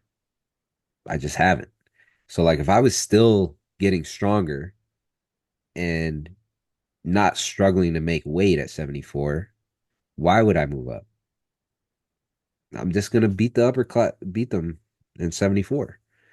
And then maybe after Sheffield, had we won Sheffield, maybe I think maybe we could start talking about 83s. And I think that was our conversation Mm. with my coaches initially. It was like, for the first Sheffield, let's stay 74, win Sheffield, and then start thinking about 83s. But yeah, I don't think we would have. I don't think we would have. How about this? Because you actually put this in your question and answer as well. Do you think, how much do you think moving to 83 has contributed to your momentum and health now in terms of injuries, recovery, etc.? Tremendous, tremendous. Being able to eat more, not like I never had a bad relationship with food when I was in 74. But I never walked around more than 2 kgs above 74. So I would literally like the heaviest I would be is probably 76 and a half. But that was me I was on every day. I was counting calories, counting my macros, and making sure getting steps. Like it was just I was always on. Whereas now, like I, I don't even think twice about eating a cookie or a donut or having two chicken parms or eating fries. Like Well, I you're don't making me even hungry as fuck right now. yeah, like I don't even think twice about it. As long as I'm hitting my protein goals, like I don't I don't think about a macro. Uh so just from a mental health perspective, that has helped tremendously. And then I think recovery wise, that has just been a cherry on top. So like my mental health has been so much better, which has made me more positive. And in turn, like my sleep has been better, recovery has been better.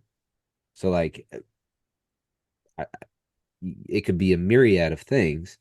I'm not just going to contribute it to nutrition because we've also trained differently as well over the last 8 to 9 months. So, do I think nutrition has played a part? 100%. Um, do I think it's played the biggest part? No. I think the way that we've trained differently, the way that Jason and the strength guys have helped kind of change things and not push as hard. Push as hard. We haven't, and that's another thing. So, I think it's like 50, honestly, it's like 50-50, both training and nutrition, because the extra muscle that I've been able to put on has kind of masked a lot of us having to push harder um, over the last 6 to 9 months. I think the extra muscle has just given me that extra boost without having to push the weights as crazy as I had to in 2021. So, uh, and I want to squash this right now. I want to squash this. If Austin thinks this, or if anyone else thinks this, I am I would never duck anybody. I want all the smoke. I want it all. Give it to me. I am the number one fucking competitor you will ever see in your life. I promise you that. Now, Like, hang on one sec. Who the fuck says you just moved into the 83s that's in what I mean. People are like, this is yo, it's got to crazy. be an ego boost to Perk because like Shell You, moved down, Taylor's moving up, like he's pushing guys out of the weight class. I'm like, bro, chill the uh, fuck out. but, Chill. yeah, but yeah, these But people all right, don't so yeah, know. yeah, that's it. I don't even Yeah, want to yeah, get into it, but yeah, yeah, yeah. like that's what I'm hearing. I got people in my DMs. I got people asking me on the Q&A. So I'm like, there's still people out there that think like that, and if they're not thinking that way, they're at least like, oh, did he? Did he? So I want to squash that shit right now. Like I did not move up to 83 because I'm ducking Perk or anyone.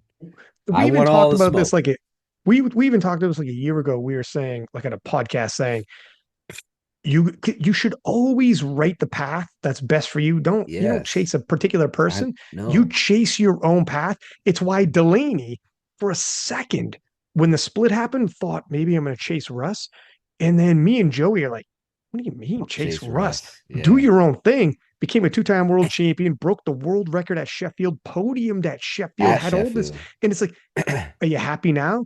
Yeah, Chase your own path, young man, and you're doing your own damn thing. And that's look at right. what's going on. You're in the mix of the hottest division in powerlifting now. And and that's the thing, right? you just put up a performance that everybody's all excited. And it's like, could you imagine you just chase someone else, and it's like, never do that. No. Don't, for anyone listening, certain people we've seen do this in this sport and it never works out. Be the leader, trailblazing, be like, no, how does my story end? Let's do something new. And this is far more exciting than the same old, same old. But anyways, we'll get back. Yeah. It is like, But that's the thing. We didn't make this decision to move up to 83s uh based on anyone in 83s or 74s. It's like we made this decision just based on we have to stay healthy. And if 83s, because I have so many life stresses. Um and I heard Perk talk about Shell, and he's got a kid. Shell has a kid, full-time job. Um he's handled it differently, and he's gotten to the levels that he's gotten to recently. But everyone's stresses are different, and you don't even know the half, because I don't talk about them, because I don't like I'm not even going to say it. Anyway, I don't talk about my life issues on social media to gain sympathy, or to talk about and open it up to you guys. Like, if I want to, I gave you a little story about my life back on the podcast after Sheffield. dude, that was Um amazing, by the way. and I The opened up a little feedback was bit there. incredible. The Yeah. feedback was incredible. I And got ton of DMs about it. that was the beginning of the turnaround of the second era in a lot of Right. ways. That's When right. you came back as an 83, and you've changed a lot in a lot of ways, Yes. in tons of ways. Yes. You know, that was a huge turning point to how people viewed you. Agatha in all these new, I keep using her as like but because she said what she Well, said, but they're like other she's the people, queen her, right now, man. right, right. We'll get into that in a bit, but Agatha's like age group where she's talking about I missed prime Taylor are only going to see this version of Taylor. But the right. prime Taylor, the Taylor of 2021 and before, it's almost like if you watch athletes, there usually is two pieces. Or when they age into the 30s and they're more mature, they're seasoned, they've done all that, and they leave and come back and they're new. Hmm. It's more exciting. So when you come back as an 83 Taylor shares his stories and blah blah blah, and Yeah. when you come in, you're not the guy in the 20s who's doing this. You're the guy in your 30s, and the guys in their 20s like, that's him. Yeah. And they weren't even around for your 20s to hear about it. Right. Legend. And he's in. Well, that's That's what it's different.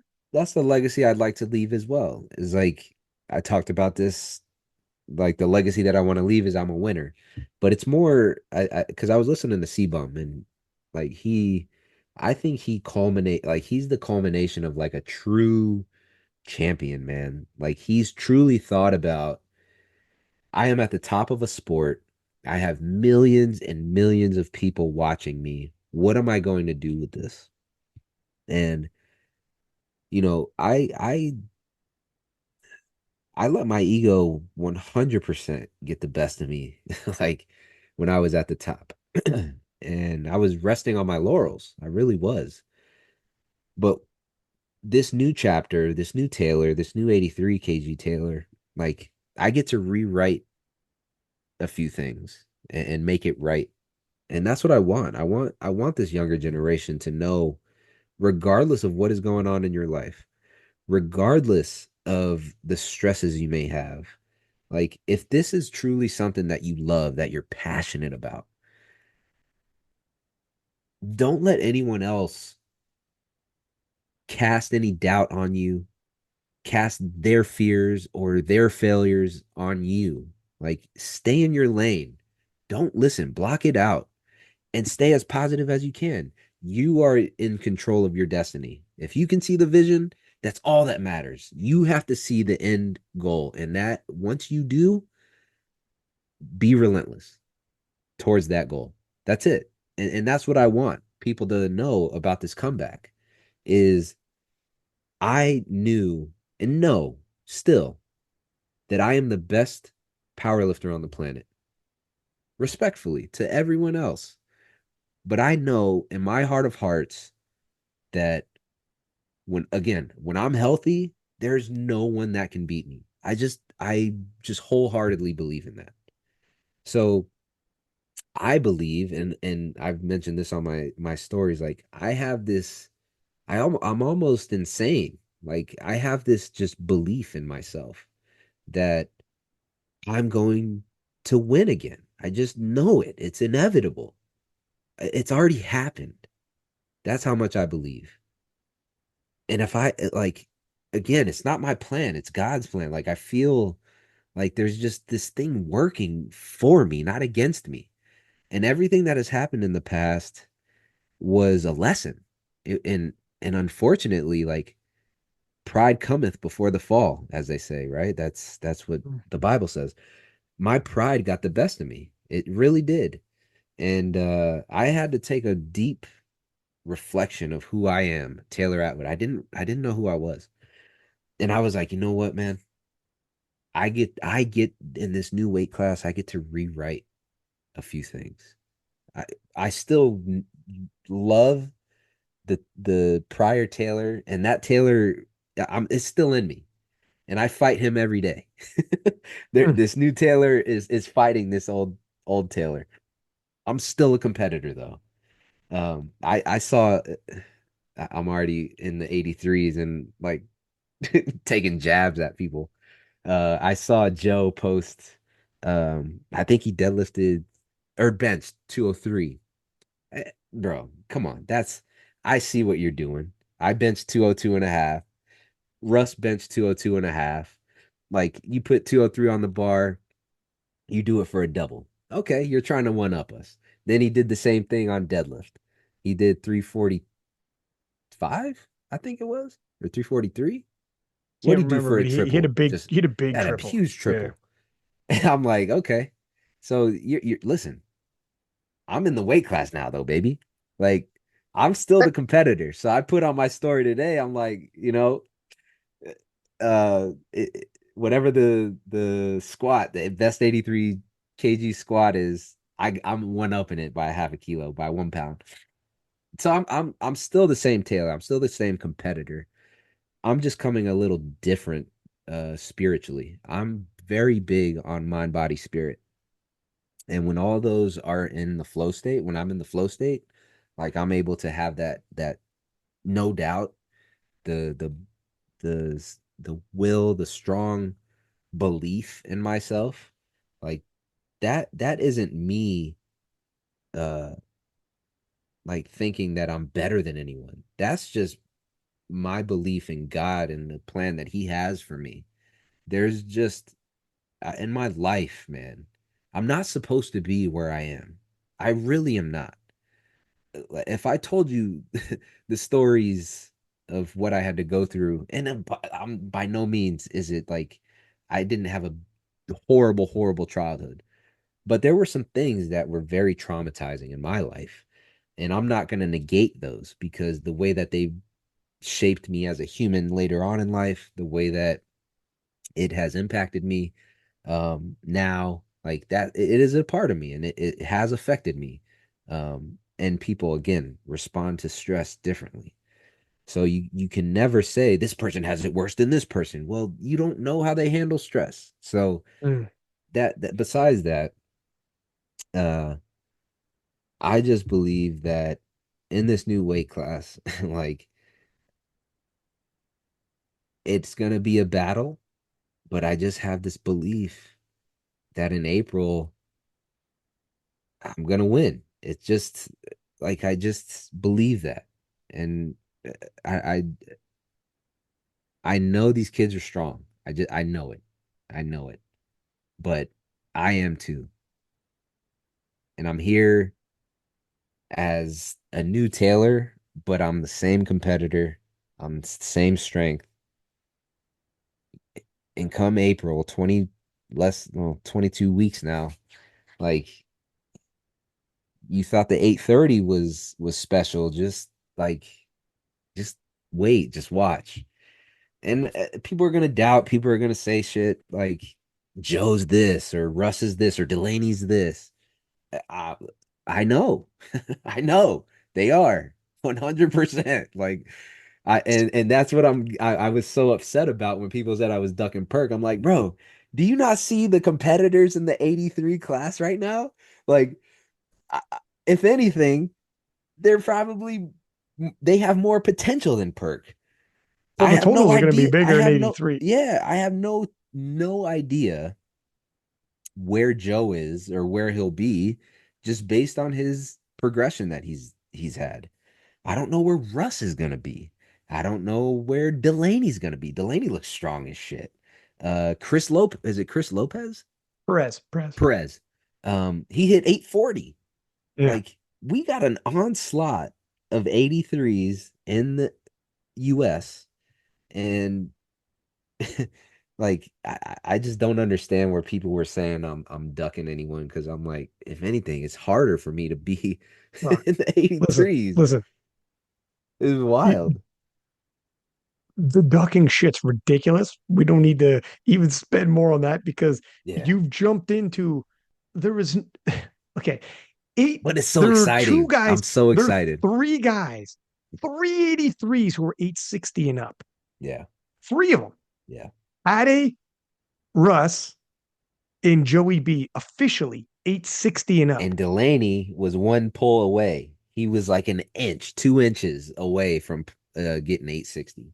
And then, of So course, Jurens has already done Jurens is 852. close. He's already done 852 and a half. Like the 83s, you're going to have to be stronger than you've ever been in your life, Yeah. but you're going to be bigger and stronger than you've ever been. This is why this chapter is going to be fun, is because finally, before this is all over, everybody's athletic careers are so small compared to your whole life. Your athletic careers, it goes by so quickly. Yeah. And you're on the back half now. This is it. No more could have, would have, should have's coming up. If there's anything you have left to do, anything you have left to see, it has to be now. And there's something about that, though, that makes decisions all more clear, doesn't it? Yeah. When you actually have that, when you're like 20 and there's a million options in front of you. When I have Agatha on there for a little while, I remember asking her after she won the 76 kilo world title, I'm like, what's next on the platform? And we had a 25-minute interview. And I shit you not, in those 25 minutes, she told me 84 is next. Gonna defend 76. Actually, I changed my mind. You know what? I think I'm going 69. And that's what happens when you're 21 because you have nothing but options in front of you. But there's nothing like Uh, there, yeah, it's amazing. But we sorted it. And now she's got another path. We'll talk okay. about that later. But and it'll make her the go. Like I'm excited for it. But anyways, um, but there's nothing like being on the back half in understanding I don't have time to fuck around anymore. Yeah. And that makes everything far more clear. All of a sudden, when people come up with an idea, no. And it's like, what do I need now that when it's all said and done, I'm at peace? Get as big and strong as possible and see what that looks like. Do you want to retire never having seen what it looks like to be as big and strong as possible? Like, at some point you had to go 83. Yeah. Whatever happens is going to happen. Let it happen. Let it happen. Just, just that Ferrari's got to blast that quarter mile. Yeah. Let's go. Yeah. Hit the nitro and let's go. And whatever's going to happen. And people, but Joe, but Ade, but Russ, but Jurens, it doesn't matter. I need to drop the hammer on that gas, and whatever's going to happen is going to happen. Right. But I'm going to close the final chapter knowing I'm Yep. going to know Yep. how big and strong can I possibly be. 2021 ended, and you never got to see that. How strong was I? Now you will. Yep. And the best, strongest you're going to be is going to be 83, obviously. Let's see. Let's answer that question, We'll see. right? We'll see. Let's see. It's Um, perfect, man. the again, it's not my plan, it's his plan. But if I had a plan, uh, of course, win nationals in April, qualify for Worlds in June in Germany, go in knowing that Ade and potentially Jurgens, I don't know if they can send 283s, but uh, battling out with them, winning Worlds as an 83, and I don't. I talking about I don't know, like I'm in the latter half of my career. I don't know how many meets I got left in me, or even the strength gains, right? Um, so we're going balls to the wall every meet. Like I don't care if we have it wrapped up. Like I want to test the strength. I'm Gavin. I'm burning my ships. I truly just like I want to test the strength. That's it. That's what every meet needs to be. It it, it's truly like let's just put our foot on the gas to your analogy. And of course, it's about the competition. Like I it's the competition first, but we're not sandbagging any totals regardless of how far ahead we are. It doesn't matter. Um I've talked to Jason about that, talked to my father about it. We don't know how many we got left. So, like, we're not sandbagging for Sheffield. We're not doing any of that. Like, so if we win worlds, we're posting the best total possible that we can. And I think it's going to come down to a dogfight anyway. So it doesn't matter. Uh, but regardless, I I just want redemption at Sheffield to be healthy. That's all I want. I don't even want to win. I just want to go to Sheffield, get redemption on that stage, and give people an actual show of my strength. Because I don't think that yeah, I didn't give them the best Taylor Atwood. I was hurt, and then I had food poisoning. Like you can't make this shit up, right? Um, so I just want redemption on that Sheffield stage to give people what they came there for, which a test of strength. And whatever that is, so be it. If I win, great. If I podium, great. If I don't, great. I just want to go to Sheffield again and get that redemption. That's my like, that would be my plan if I had one. There's something beautiful about because you're in this stage of your career and what life has taught you when you're in 2022 worlds and it was like, we'll save it for Sheffield. And you would for sure. I mean, it'd be silly not to. And then, you pull out of Virginia Pro because whatever the politics and stuff, but it all made sense then. But there's something beautiful about being in this situation about because time is finite, it makes moments more meaningful. And it's true. If time wasn't finite, it would not be meaningful. Hmm. Because it's finite and because you're at a position in your career, when you go to worlds, it's if someone's like, wow, what about Sheffield? In like I agree, it'll be a dogfight anyways. But let's say it wasn't, just for the point of what you're saying. Let's say it wasn't a dogfight for whatever reason. It would be like, no, no, no, no. We're going all out. We're gonna give everything I got today because I might not, maybe Sheffield doesn't happen. Maybe I'm I not get injured promised. all over again. And this is all over. But I'll be okay this time. Yeah. This time I'm okay with it. This time I'll look back and be like, it's okay. It's all right. I wasn't supposed to make it there. But I had that day though. But I had that day. And you take those days now. They hit different. Mm. And there's something I think there's something you learn, something it's a gift. People look at it like, oh, it's no, this is a gift. This go around and having that realization before it's too late. Yeah. When you do this go around now, it's going to be different. And that's why the emotion you had and everything, it's I don't know, it's going to be different. Yeah. And well, everyone, some people pointed out, like, I don't know what he was so hyped about. He didn't even hit his best total, even a weight class up. Yeah. You'll never understand. If you have to even ask, you'll never understand. So, like, I'm done trying to please anyone, even my fans. Like, I absolutely adore you guys. Trust me. Like, the support you have shown me, um, like it almost brings me to tears because I don't deserve it. Um, I'm a human just like all of you. I just have a gift at lifting heavy things and putting them back down. Um, but I appreciate every single one of you that follows the journey or finds inspiration in what I do. Um, because we all are just trying to make it in this world. Like at the end of the day, right? Um, and if I can inspire you to whatever it is that you're trying to get to, great. Like find inspiration elsewhere too, though. But like, not that I don't care about your opinions.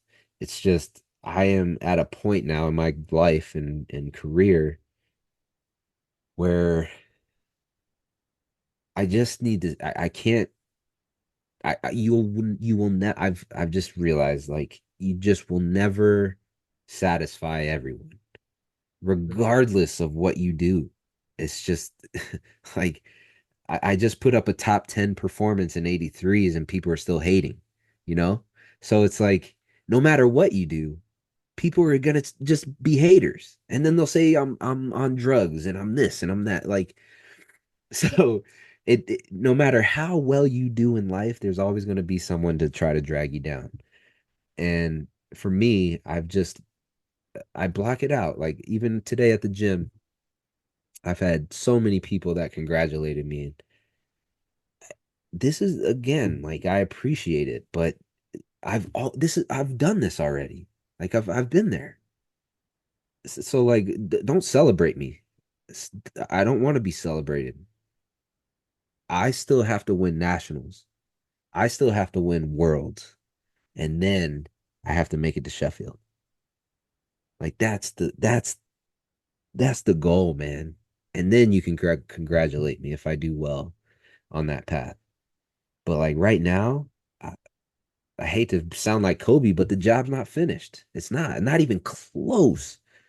That 830, that's the tip of the iceberg, man. Like I don't think people realize how hungry I am. And even me talking about it and the ones listening, like I hope you realize this is a different Taylor Atwood. I am not the same Taylor Atwood. Same competitor. I'm different. I'm different. God has put me on this planet to be the strongest human being possible.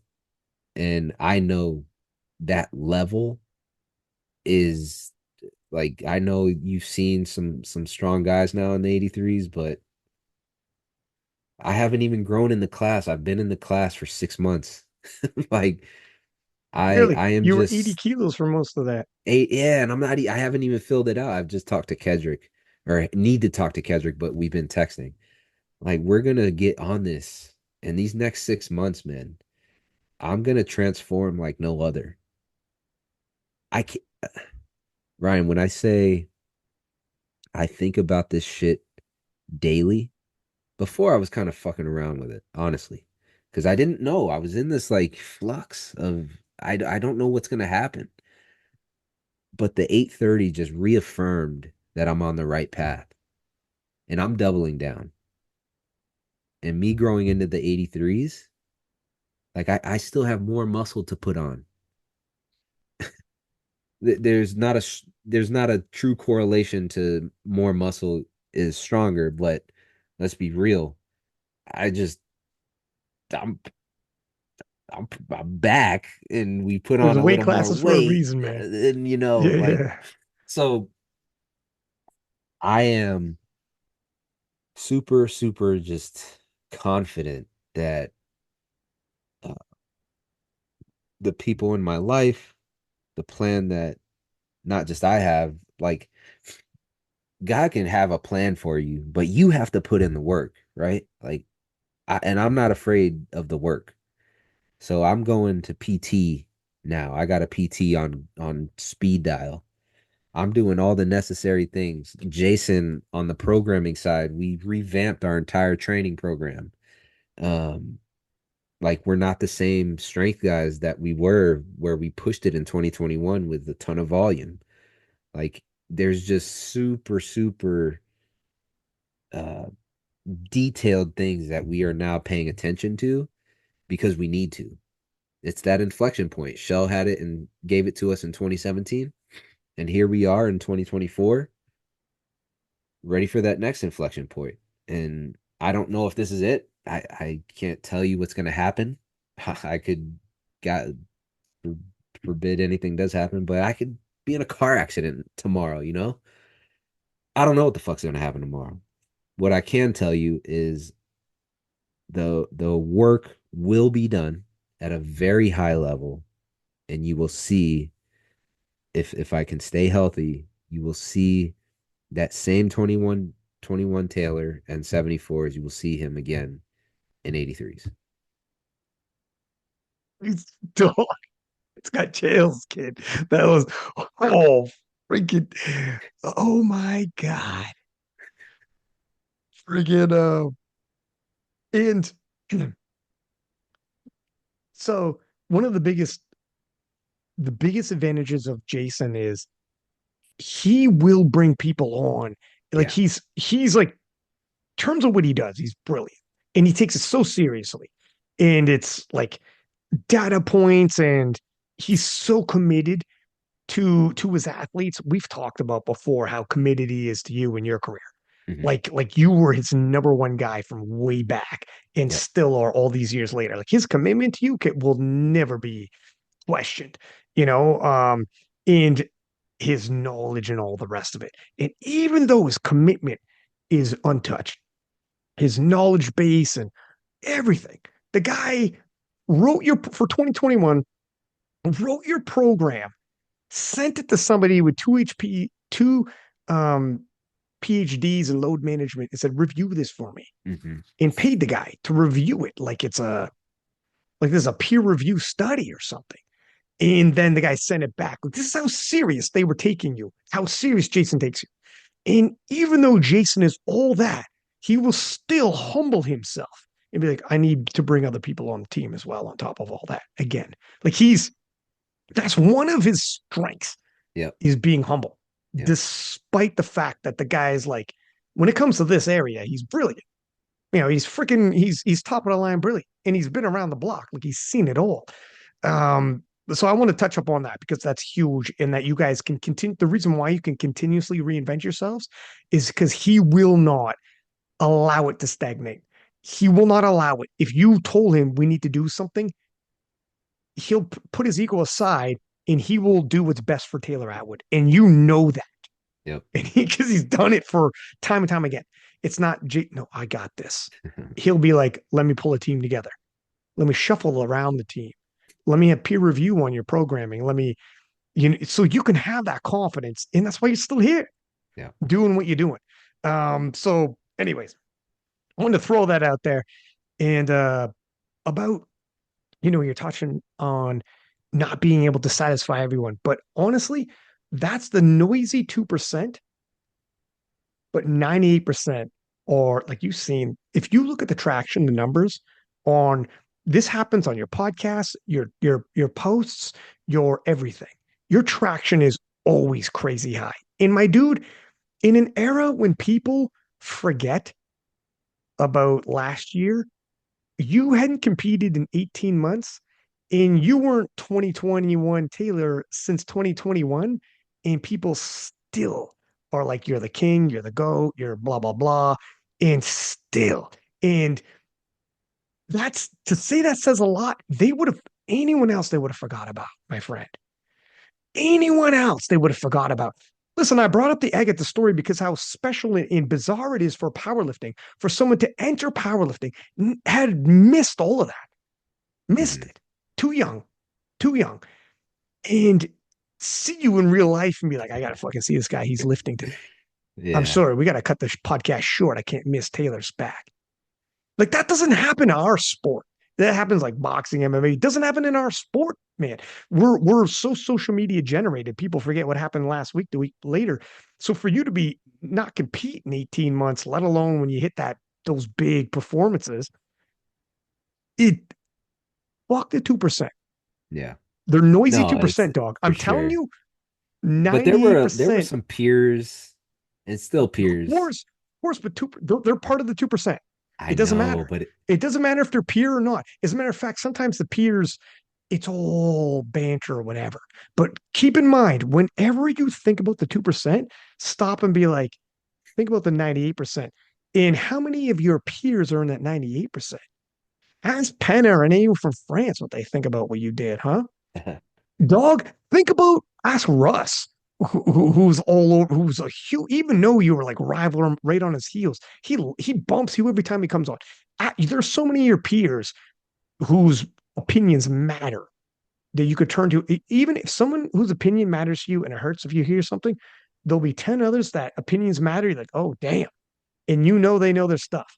And they'll be like, it's 98-2. Keep that in mind at And all times. shout out to Russ too, because I would message him like, yo, how do you, because he's got such a big platform. So anything that he does that causes a ripple, um, that he says just like when he said he was the hardest worker, that shit made the whole powerlifting community just turn upside down.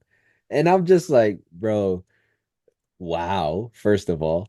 But like I would reach out to Russ, like, yo, how do you deal with this, man? Like I'm down bad. Like what do you do to and he would message me. We would voice message back and forth and he was a good support group for me. So shout out Russ for sure. And I'm looking forward to competing against him if I'm able to. I don't know if he's even going to be at nationals. Um, and I don't know what his plans are next year. If he's not at nationals, like whatever he does at Sheffield, personally, I think we're gonna break it in April. I think so. I think so. Um, so I don't know if he's gonna go to Worlds next year. He's going to He'll have World world Games. games. He'll Yeah, have yeah. World Games, but I don't know what his plan is. So it's unfortunate that I probably won't be able to compete against him next year. Um, but he's a guy that I've looked up to because he literally is like outside of Lane, the biggest influencer I think that's a true power lifter. Um, and he's transcended the sport probably more than anyone that I know of. Jesus with his one performance has done that, but like Russ has been in the game now, like me, uh, and he has just brought so many kids into powerlifting and shed light on it.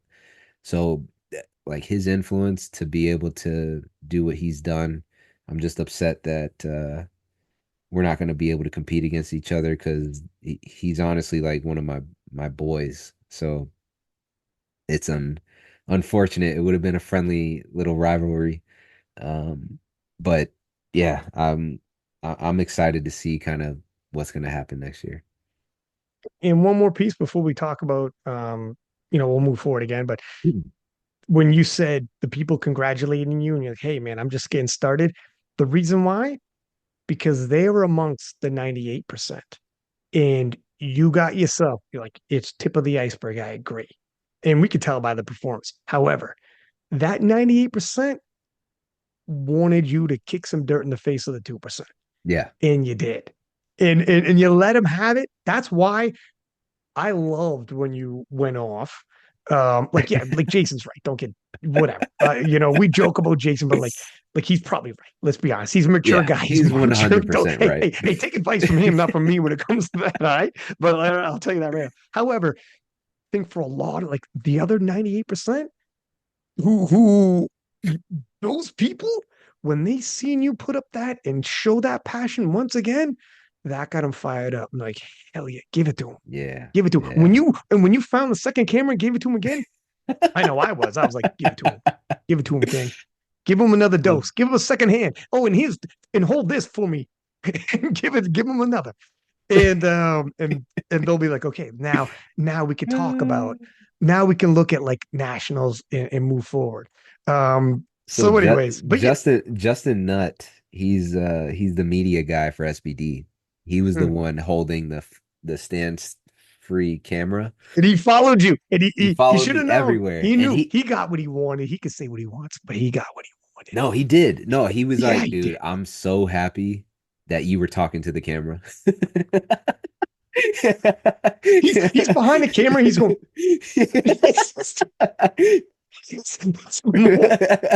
Just keep on. um, He has a cut I was promos. loving it, man. I was loving it. I honestly, that was like a mini Sheffield for me. That energy though, It was at Titan Barbell in Boston. Um, I didn't realize the buzz I created. There were like 100 people in that little gym. Maybe like a little over like 50 or 75. I don't know, Felt like 100. but it felt like a lot in a little gym, and the energy that they were giving me, like holy crap! I had kids in the front row. I had my son there, my wife, like my dad, my mom. They were all cheering for me, but like there were people I never met before cheering louder than them. So uh, Horseman, the dude, people, they got people, you got people in Poland on the the other side of love the was world. insane, man. On the other side of the, it's a local meet. It's just a Right, local meet. And you right. people on the other side of the world be like, hey, yo, Taylor's lifting, let's go.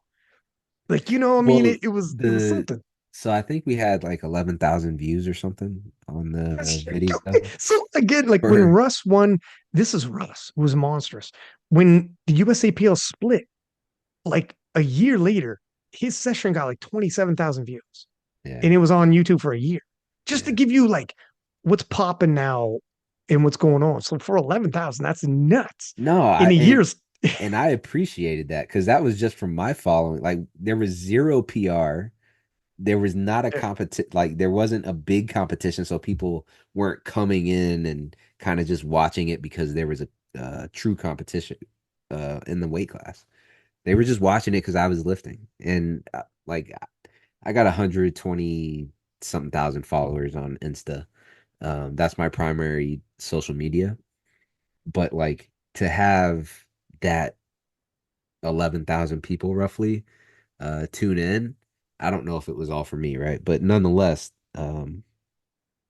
we had more than any USAPL event in their primetime sessions and nationals and whatnot at a local meet. So like that made me feel good that people tuned in, people wanted and still uh, represent the Atwood team, and like that's what I love. That's like I don't want when I said earlier like I don't care about your opinion essentially it it's not it's not like I don't mean it in any way. It's like I just love the support that you guys have given me.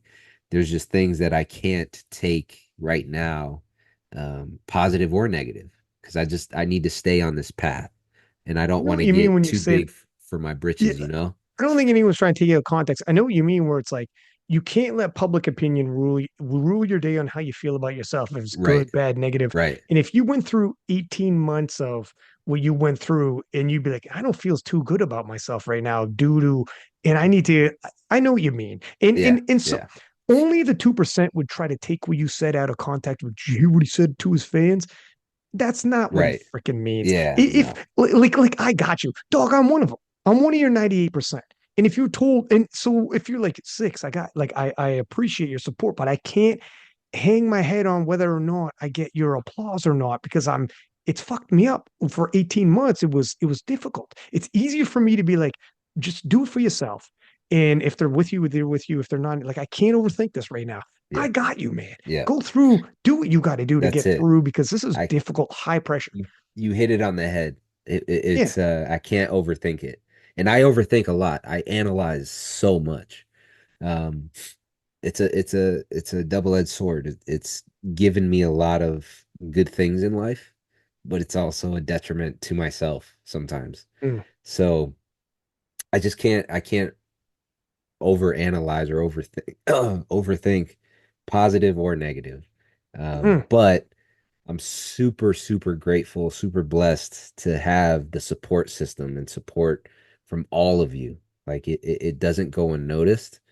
Um, but it's just like it was insane. I couldn't believe it. And the outpouring uh congratulations I did get, like it was insane. I know, dude, because I got it. I'm still trying to catch up on my DMs like a week I know, later. dude.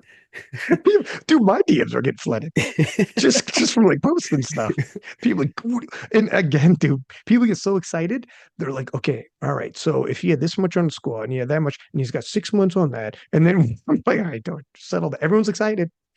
Everyone's excited. They're all crunching your numbers and like doing like, Yeah. well, what if this happens? What if? Who, But it's what's the fun. consensus? I'm curious. What did like what People, were they saying? so let's move forward because this is a good segue.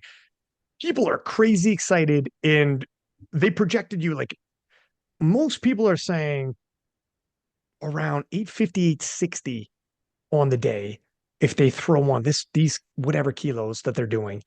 But then you got 6 months on top of that. So we're off into the late 800s.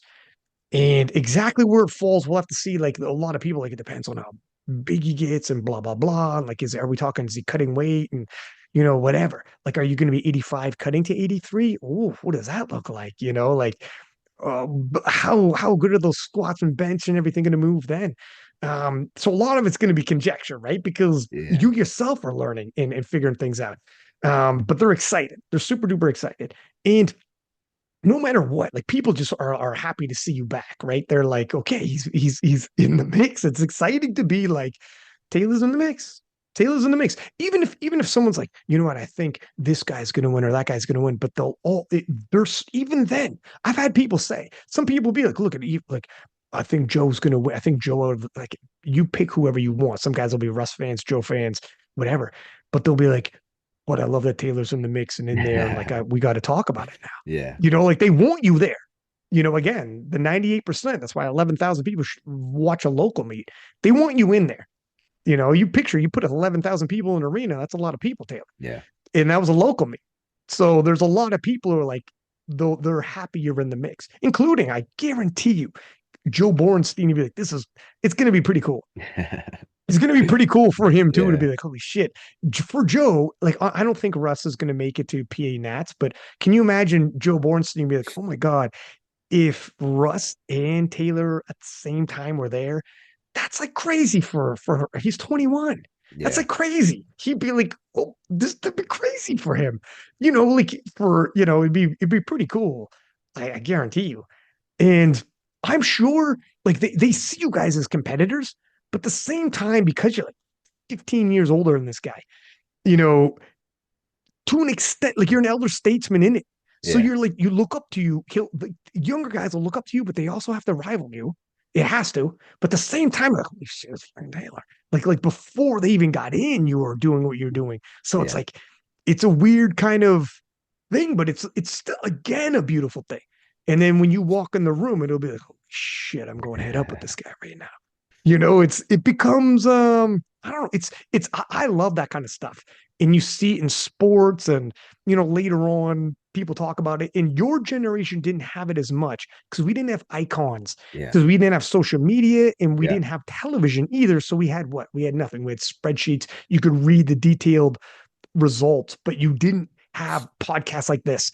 Right. Some people will have come up in the game only hearing all about you on podcasts. They knew everything about you, dude. Like not everything about you because you're whole, but they heard your story. They heard all this stuff. Yeah. They seen all this stuff. So when you come in, it'll be like, oh fuck, here it is.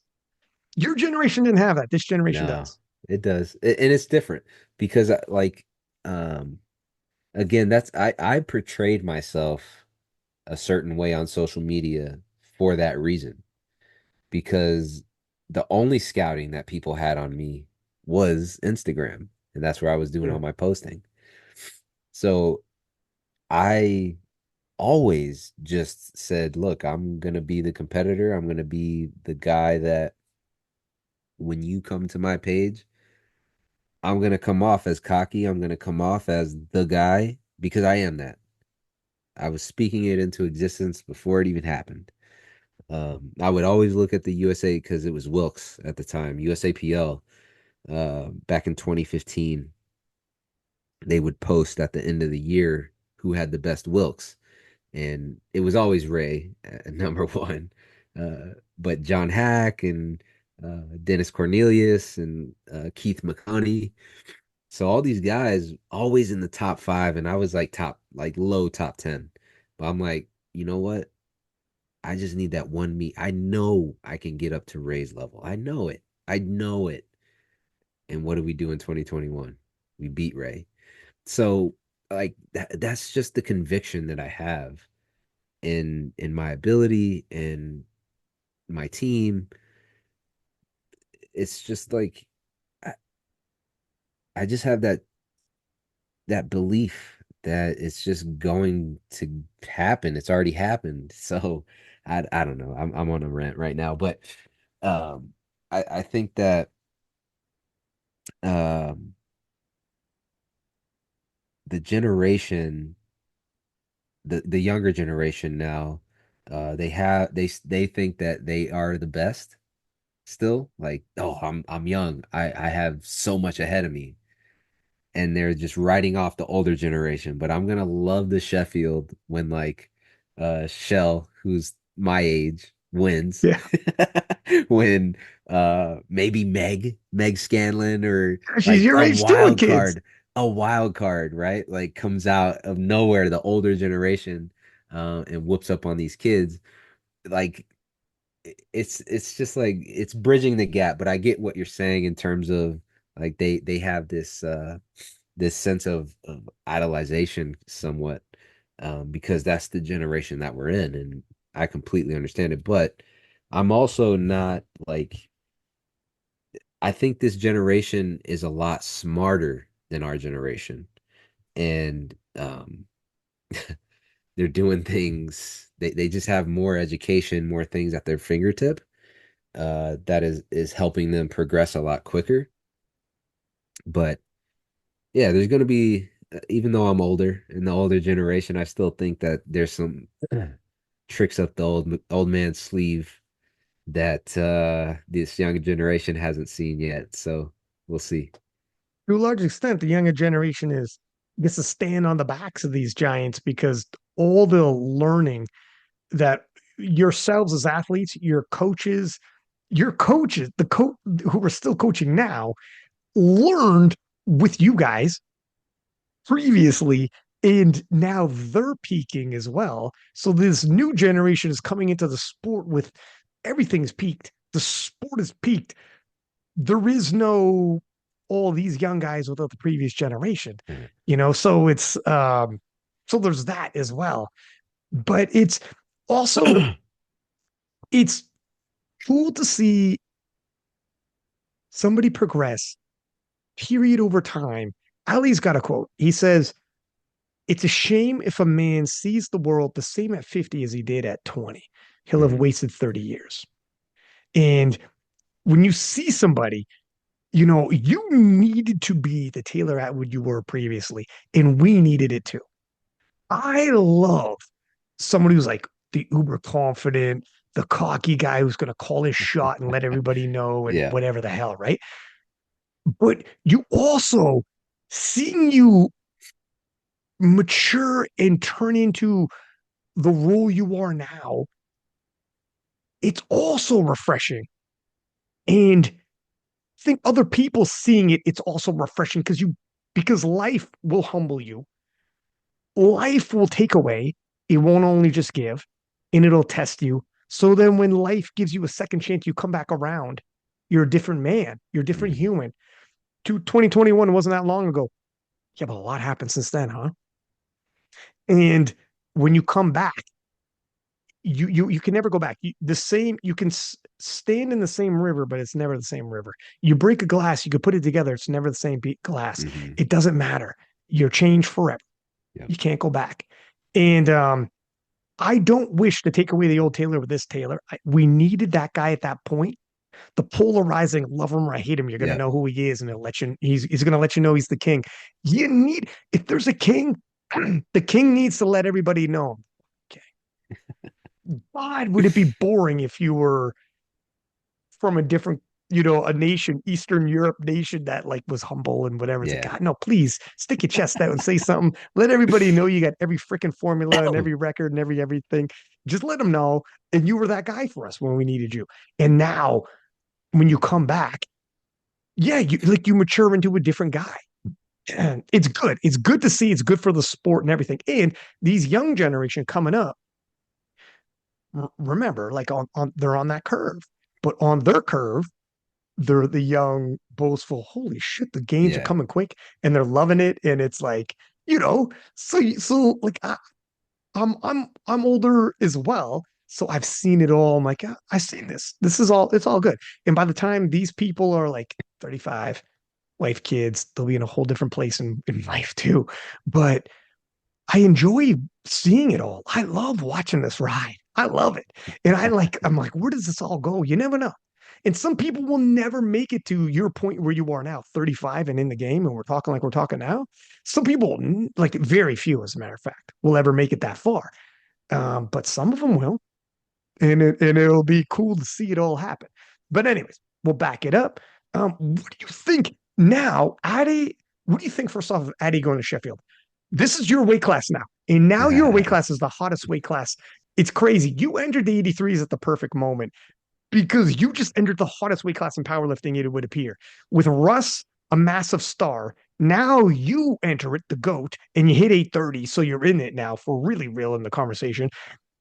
Add a endurance from Britain. Now Britain's a megastar in the 83s, which is, and they're a big powerlifting nation. They host Sheffield. You know, SBD is located in Britain. Sheffield is in Britain. So for Britain to be where it is in powerlifting, and they have 283s like that. And then you got Joey B, who's doing everything right. He's blowing it up, keeping himself relevant. Like I like the kid. I like him a lot. So it's such a hot division.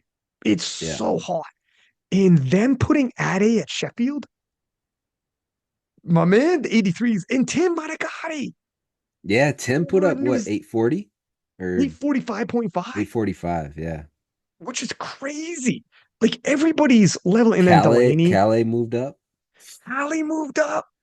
It's 83s is crazy. like the hottest division, It's crazy. bar none, no questions asked. And Delaney, of course, is doing amazing. I know you're friends with Delaney, Yeah. and like everyone's friends with Delaney, but 83s, man. It's amazing right now. What do you think? So anyways, your impression of Sheffield, first off, you know what Russ is going through because hasn't hit his comeback yet, Yeah. and he just posted. He said 202 and a half same, and he's on like, bench. yeah, huge bench is all of his He's been everything's moving along struggling right, on bench for the last like 3 years. And now and it's now just it's blowing up. and he said same every day. Eat, sleep, train. Eat, sleep, train every day. That's all he does. No kids. I think this is all he's doing. Yeah. Eat, sleep, and he looks diced. He looks strong, He looks good, and it's man. simple. It's a simple life for him. Eat, sleep, and train. And I know his motivation is a lot like what you felt, you know, and you let loose on the platform. I'm sure when if he wins the battle in Sheffield, so I want to ask you your opinion on this, but about Russ, where do you think he's at mentally in terms of if he wins the battle? I guarantee you it'll feel amazing with that Sheffield crowd and to be able to let loose because the noisy 2% have gone on Russ. You Yeah. know this to Jurgens, whom is like, hey, my friends, I'm the reigning world champion. I feel a little lost in the shuffle here. What the like obviously Russ is a big, huge character. You entered the 83 is really exciting, but Jurgens is like, my friends, he's posted saying, like, if anyone's sleeping on me now, you know, we got Joey B, we got Ade, another Brit's coming. If anyone's sleeping on me, I mean, this happened before. Don't sleep on me twice. And reminding people, and Jurgens is a tiger himself, right? To Ade, whom is like, you know, gets to Tim Monagatti, who's like the silent, you know, ninja kind of creeping in there. And then of course, I'm so happy Ade's in there. It's difficult to Yeah. have a competition based on world records and the world record holder's not in there. What are you thinking? Who's carrying the pressure? I asked Ade, do you want to win the battle of the 83s or do you want to place? And he's like, I'm prioritizing place. I'm like, what if your final deadlift, it's more to place? So if you miss, you lose the battle. He's like, I'd risk it to place, you know, I was like, do you think Russ would do that? And I'm like, I think maybe Russ would rather get revenge than place. I'm gonna ask Russ at some point. I'll have him on the podcast again. And then what about Germans? And I'm like, I think Jurgens should go to place, not win the battle. Because as far as Jurgens is concerned, he won the battle in Lithuania when he won the world title. Don't make it about who wins the 83s. You have that, my friend. You're the world champ. Place, place. Yeah, that I it don't know if that's the reminds way me I would do it. it reminds me of Ja Jacob and Natalie. Natalie coming into Sheffield. Natalie beat Jad. Um, there was some miscommunication on Jad's third deadlift, and unfortunately, she wasn't able to pull for the win. But she got her revenge at Sheffield and beat Natalie. So, and she didn't place. And like I know that Ade he's hit 861. He wants to place like um on the podium, but it's gonna be tough. Like you got shelled for sure at number one. At least in my opinion, if he's able to get Yeah, I there know. healthy. Yeah. Then you have Perk number two, like he's a shoe-in for number two. And then like you're just battling for three. Like that's a tough to place. Like you're gonna have to come in and hit well over like I would say 870, 880. Oh yeah. No, for sure. If it's And 861 that's is the record. wild. If he's able to do that in a short amount of time, like he's only got 3 months now. Uh, uh, it's tough. I'm not going to count him out. It can happen, but um, if I were him, I would prioritize beating the other 83s and saying I'm here. Like I'm the best 83. Jurgens, I'm happy it was like you represented well for Great Britain last year, and it's my time. And Russ, sorry about you, but I'm the new 83 guy internationally. Um, so yeah, I think if I was in Ade's shoes, I'd be looking at the battle, not the placing. Um, like third place, I don't give a shit about third place. Like I'm going to show people that I'm the guy. That's a good way of looking at it is, do I want to get third place overall or be number one in the world 83? So you look at it like that for grabs. Third, if like that's an interesting thing, the way of putting it. He's like, I don't fight for third, but I No, will fight for number one. But I will fight for number one. And if you're telling me that's on the table, well, my pathway is clear. right. Yeah, right? So that's it is. That's an interesting way of putting it. Because What do you like think, if I Russ? had a third deadlift at Sheffield and I have to pull for placing or I'm pulling to beat the 83s, I'm pulling to beat the 83s. I'm not pulling for third place. That's just on me. That's and Jason might will probably disagree with me. Um, but yeah, I want to be the best in my weight class and I want others to know it. Here's the thing, too. In your position, we already talked about it, but you would be like, Jason, I don't know if I'm coming back. If it means something to me to leave this sport being like I'm the best 83 in the world and I proved it in an amazing battle. I came number one in the world in a weight class up. That's it, man. Yeah, Whatever lets you leave, yeah. whatever lets you leave, or third in Sheffield. And when you tell other people third, like, okay, that's cool. But they don't know. They're like, oh, I No, they mean, don't it's know. third. They don't No, know. but if you're like, no, no, no, no. I went up before I left. I went up and I became number one in a whole nother weight class all over again. Then I left. That's how that ended. It's true. It hits different. It Yeah. definitely is. It would be different. What do you think, Russ? What do you think? So Ade was thinking overall. I told Ade, I think Russ is thinking, I want to win this battle. I need to be number one. Kind of like you were thinking. Yeah. Yeah. I think Russ wants to get revenge, man. He doesn't give a shit about placing. He wants to That's what I post think too. he wants to post the highest total possible and beat the shit out of the other Like 83s. he's not on this tear that he's on No. right now because he's like, I want to place third. Dude, this is a He's on revenge this season tear for right. him. Yeah. He's on this tear right now because he's like, I want to kick people's teeth in who are talking shit. Dude, because think about it. He arguably right now, like and I'm gonna say this, I think he's the strongest 83 on the planet right now. He hit 860, the first to do it. Everyone was chasing that number, even though Joe hit 865. Like Russ did it first, and he had more in the tank, in my opinion. So like, I think he's the best 83 on the planet. His world championship total, that was a fluke. Um, so Russ coming into this meet, like I know how he felt. Like I can empathize with him. Losing a world championship the way that he lost, dude, there's no other. It was a very bad feeling. No, like I wouldn't wish that for anyone, honestly, because it means a lot to us. Um, so the revenge that he wants, the revenge tour that he's on, dude, it's scary. It's scary, and I think that he's gonna will a win at Sheffield.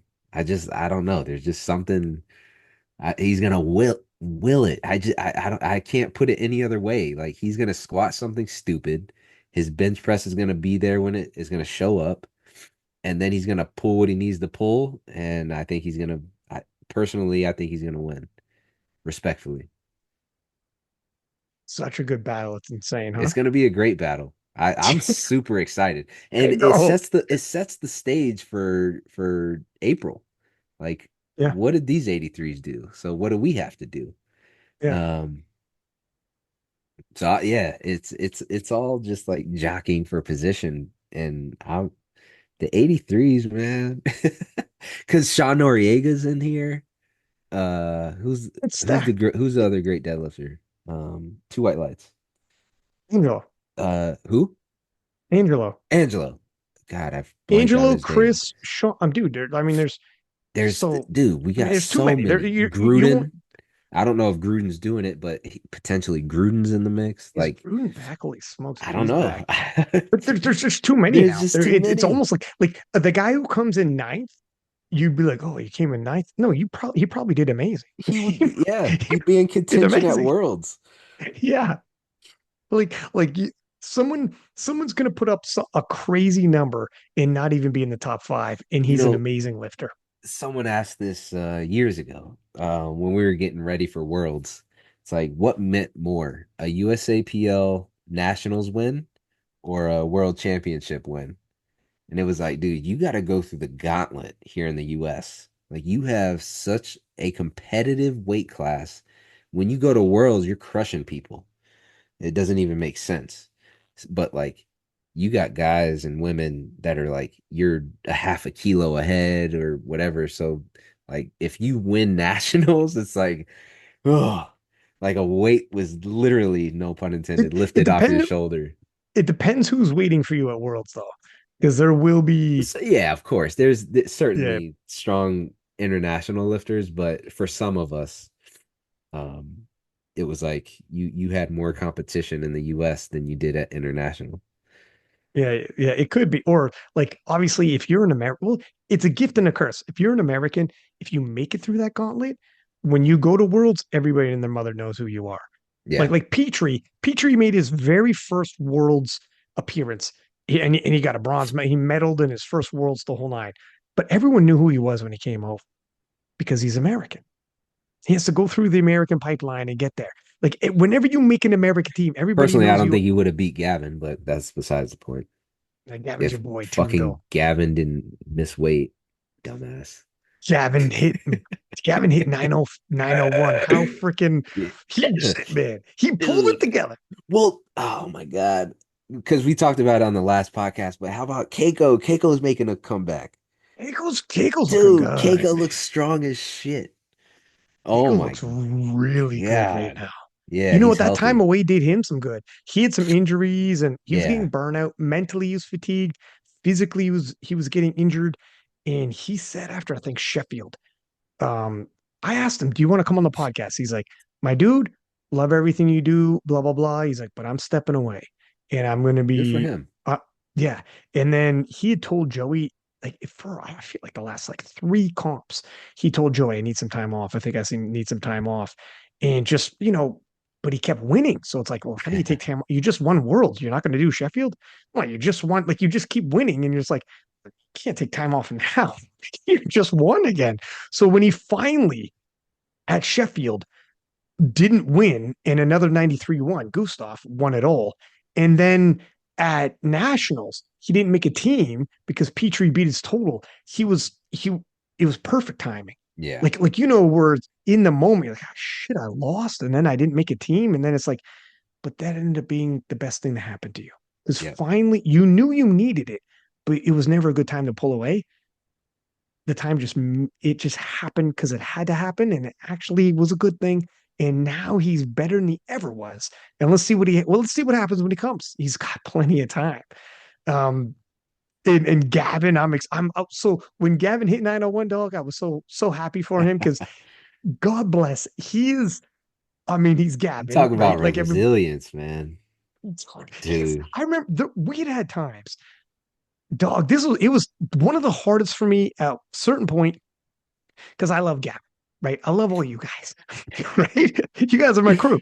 And I remember after one of the meets, I remember looking at him and he like what he going into it, one of the worlds, he was like, I'm gonna do this, I'm gonna do that, like he always does. It's Gavin. Yeah. Self-belief. Yeah, I don't gotta Mhm. tell you. And afterwards, it still didn't go his way. And I remember him telling me he was super down.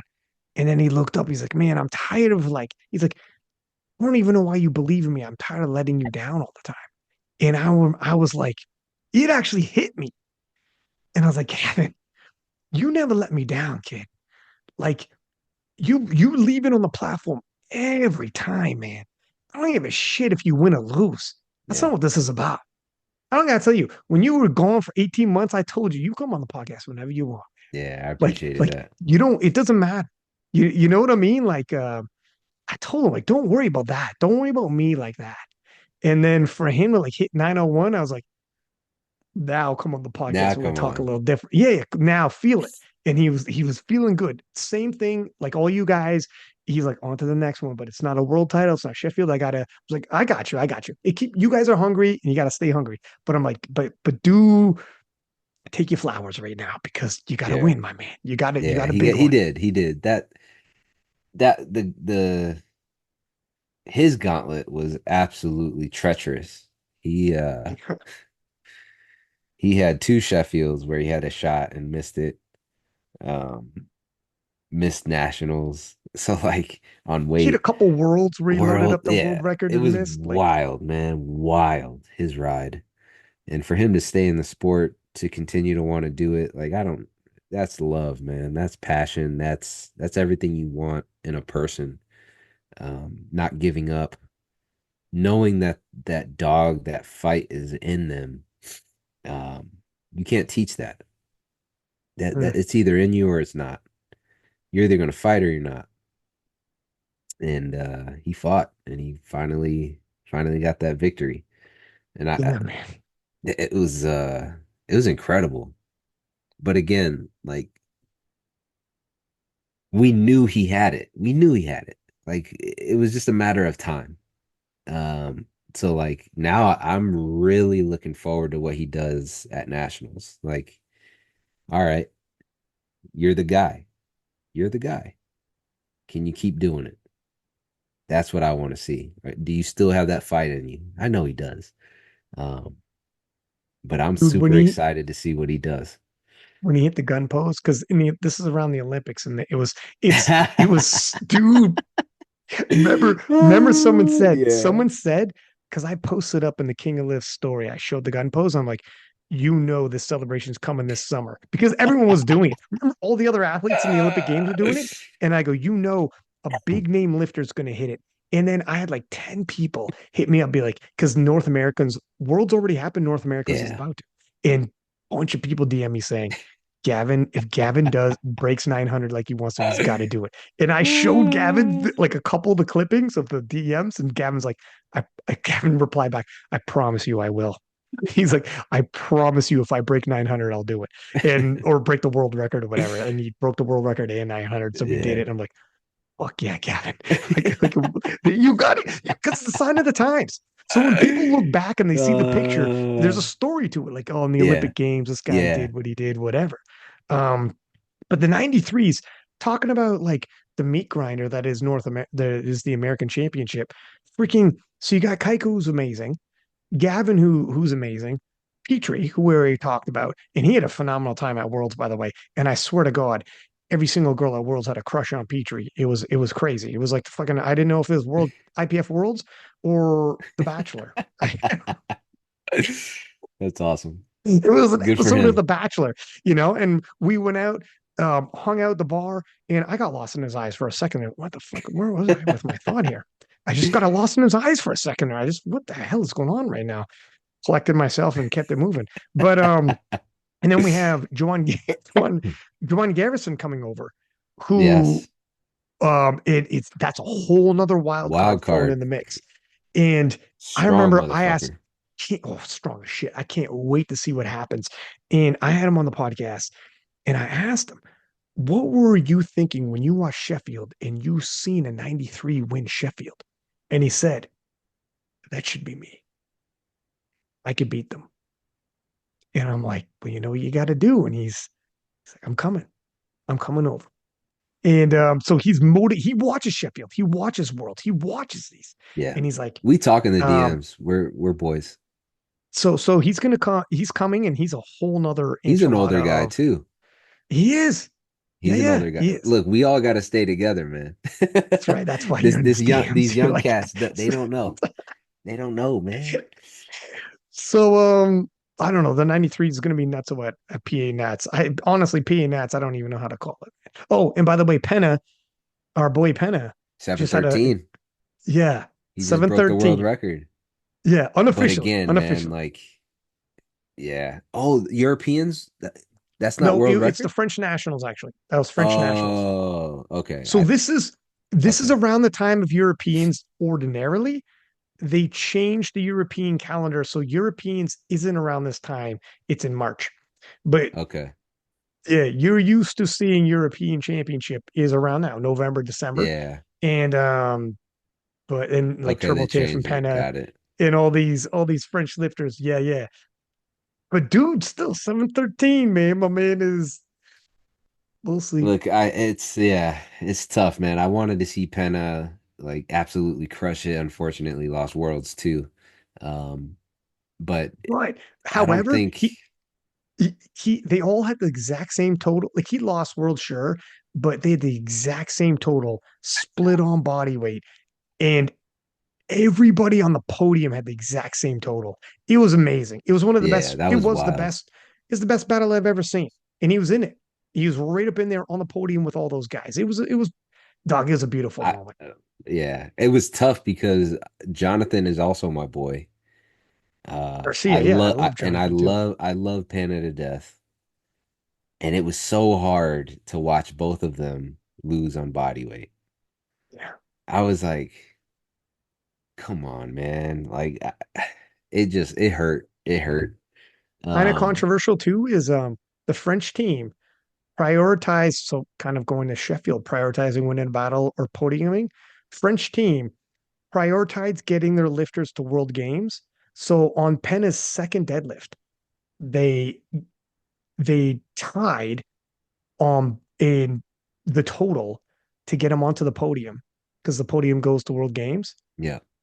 bumped it up only 2.5 kilos to win it, to break the tie because Penna weighed heavier and Penna missed his third. And Penna would have prioritized winning the world championship and said, don't make my second and third deadlift only 2.5 kilos apart. Like, don't don't load up second to tie, Yeah, I want to win. load up second to win. Because if you load up second and I tie, I'm in third. Yeah. and then I gotta do only 2.5 kilos more to win. Like if we're going in, if you like you're gonna go all in, that's when it was. But the French team wanted him to go to World Games, and like that means a lot to the feds. But for him, he's like, nah, I want to win the World Championships. Tough, man. It is what it is. It's So now tough. he's got, That's tough. you know, and Kasim saying looks amazing too in Yeah. prep. He's been doing. But He's a really good guy too. again, like Shell is gonna He's crush coming. all of them. Doggy's coming. If he stays healthy, like well in the upper 700s in total. Can you, dude, can you imagine? Let me throw this out here. What if he does 800 as a 66? That would be wild. That would be unprecedented, man. 800 as a 66. Like we were just talking about that 66. as a, there's only been three guys in 74s that hit 800. Me, Perk, and Joe Bornstein. Three guys in 74s. Now you're gonna have a 66 hit 800. And Shell hit 800 as 74. Oh, sorry, four. But But Shell, yeah. Bornstein was Bornstein a 74 or 75? Oh, he was 75. All I right, so think it's you, 74, Shell, and Perk. 74, yeah, 74, it would just be me, Perk, and Shell. That's right. And Um, that's a hell of a trio. That's a good but trio. but that's wild. That is wild if he hits 800 at 66. That like Crazy. It's yeah. insane. But And he did it's 815 at, that would be like Fedosenko. What did he hit at 57? oh, by the way, I'm trying to get him on the podcast because Russia's returning Yes, they to, are. to IPF. As neutral athletes. They won't have the Russian flag. And I'm organizing him to come on the podcast because him and Wasker have, Wasker like he's not hates scrappy. him, but he wants revenge on him. Wasker shit talking. Wasker has made the 59s hot. Like nobody, we never had a showdown in Yeah, the 59s. No one gave a shit about them. Wasker's charismatic, good looking kid who's like got a hell of a story growing up in Dominican Republic and like literally a street kid, and had to be literally like stolen from his father and ushered out to America for a better life. It's the yeah, American dream. that's And then wild. shows up. He's an entrepreneur, won a world title. He's the first 59 to go to Sheffield. He's popularizing the 59s. And if he gets his first, going to Sheffield is huge for the 59s. His story's going to be amazing on those Road to Sheffield videos. And then him having the only showdown we've ever cared about in the 59 kilo class, he'll bring it. And because he's shit talking. And that one quote he said on KOTL when I'm like, 22 years straight. And Fedoshenko, 22 years, has never had a two on his open IPF. He's only one. And then Wasker's like, I'm gonna give him his first two.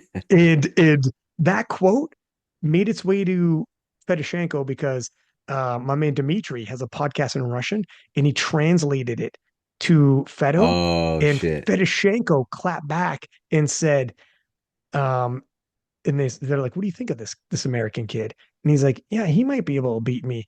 Not now though. Maybe in like 10 years when I'm 52."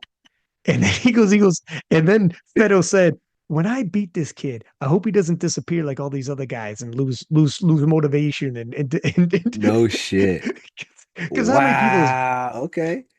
He's so got some Fedo fight was in like, him. look at you're talking about being older and Fedo's 42 years old. Yeah. Like he's a master. So, anyways, trying to organize getting him on, but I need an interpreter and we'll work it through. But Hmm. if I get Fedo on with an interpreter, man, I'm going to get some sound bites and I'm going to make the 59s blow up. And that's a goal of mine. If I can blow up Hey, the you 59s, blew up the 74s. Like yeah, I helped you. I you helped. made that You shit. guys Like did. it was But me, CA, Perk, Pug, Dick.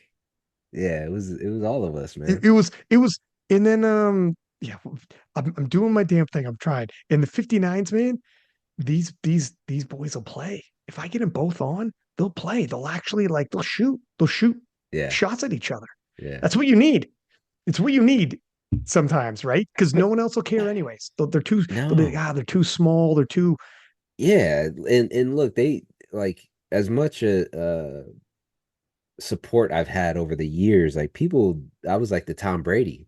Like they were just tired of me winning all the time. That's kind of why when I think I lost, I had so much like people just onslaught because they were just happy to see me finally lose. Um, but I think like with Fedosenko and even Oscar, um, Fedoshenko's been on top. Like, and unfortunately, his nation, I don't know how he leans politically or whatever it may be, but um, he was only out of the mix because of what happened with his Politics. nation. So Yeah. politics. So Oscar can talk all the shit he wants, but he hasn't touched that total yet. And So this is where, and that's a good thing, which oddly enough, because you'll have I'm the king. No, I'm the king. Wow, we right. got, how do we settle this? Well, I know how we settle this. It's beautiful. You Yeah. two guys were, excuse me, I didn't lose to you. And the other guy, like, excuse me, you if you look at Fedoshenko's total, Wasker hasn't beat Fedoshenko's peak total, but Fedoshenko's peak total's a little behind him and his totals come down. Yeah. Now Fedoshenko could be like, yeah, but I'm lifting in Russia. I'm not going Right. against people. Look at It's gonna be it's interesting, man. it's That's exactly. It's what you need. To be honest, we need Fedoshenko's total to come down to make it closer yeah. because Fedoshenko's overall total is like 670. It's crazy. So a little more humanized Fedoshenko's better. This is going to be an absolutely, I don't want to get ahead of myself. First things first, let's get this guy back. And That's right. Let's get him back. I'll get him on the podcast. I'll get an interpreter. I'll make it work. And and after Sheffield, if they both end up at Worlds, I'm going to have them on the same podcast. And we're gonna shoot some Ooh. bullets. Old Ooh. 2019 style when I had all the 74s. We're gonna shoot some bullets, kid. We're gonna shoot some bullets. uh And maybe I could do that for the 83 at some point, but there's too many of you actually. I think yeah, it's too there that many. I would be a could lot.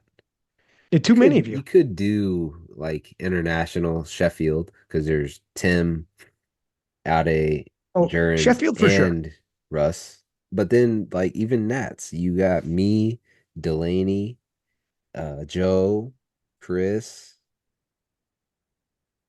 Dude, here's the thing. maybe Sean gets in the mix. I don't know. We'll Here's the thing. see. Like there's so if there's too many and you leave even one or two out, like where do you cut it? If you're like, okay, 840 and up, and then someone will be in 830s and be like, what the shit? Like wherever you cut, someone's Yeah, gonna get I hurt. don't give a shit. Like, who But cares? well, okay, fair Like enough. But, you get you gotta cut it stronger and somewhere. you'll be on the next one. But what did work is and I won't keep you too long. We're getting close to midnight. Dude, we did 3 hours again. I was thinking we won't do Damn. as long. I was thinking we won't do as long because I mean, we just talked like a month ago, it feels like, but here we fucking go, right? So anyways, Uh, the podcast that really worked well is the live ones at Worlds were amazing. People love yeah, those that I did those were really good. with White Lights Media. And I had the 83s. I had Jurens, Enna, and Russ. I had the 74s. I had Yeah, Shell and Perk. I had like, I brought all the 66s back yeah. with Penna, Kasim Sand, and Garcia. Like I had everybody on and it was good. Um, but Personally, I don't anyways, know if you would have got me on the podcast after Malta. I would have been hot. oh no. No, I would have as a been matter, no, hot. I wouldn't have, because you know what? I wouldn't have, because I remember asking you like, when do you want to do a podcast? And you said, and this was the Yeah, I was mature like, answer. You knew. You're like, it wouldn't, you got to give me like a month or so. It's not yeah, I good right need now. time. I need And time. that was a mature, because no one feels what you feel. And that's a mature response is like, won't come off right. I don't want to come off. That was like I respect that. I respect that. When someone says something like that, it's like stick, don't feel no pressure on that. Trust yourself, because you come on and if you're like, fuck this, what the hell? People are like, Jesus, man. Yeah, yeah. Yeah, Like yeah, yeah. sore You, loser, blah blah yeah, blah. yeah, Like, yeah. That was a good decision. But anyways, listen, yeah. man. It's midnight. It's freaking Friday. You gave me your whole freaking Friday. I appreciate you, dog. Sorry I'm late Um, too, man. My it apologies. don't matter. I don't care, man. It's water under the bridge. But I'm glad you're back, man. We'll talk again. I'll see you like we're gonna talk before PA Nats, but Yeah. I'm gonna see you at PA Nats, and I can't wait to see what the hell happens. Yes, But sir. and for everybody listening, please do subscribe. Give us high ratings as per usual. And until next time, six pack lap it at 6 up. And we are.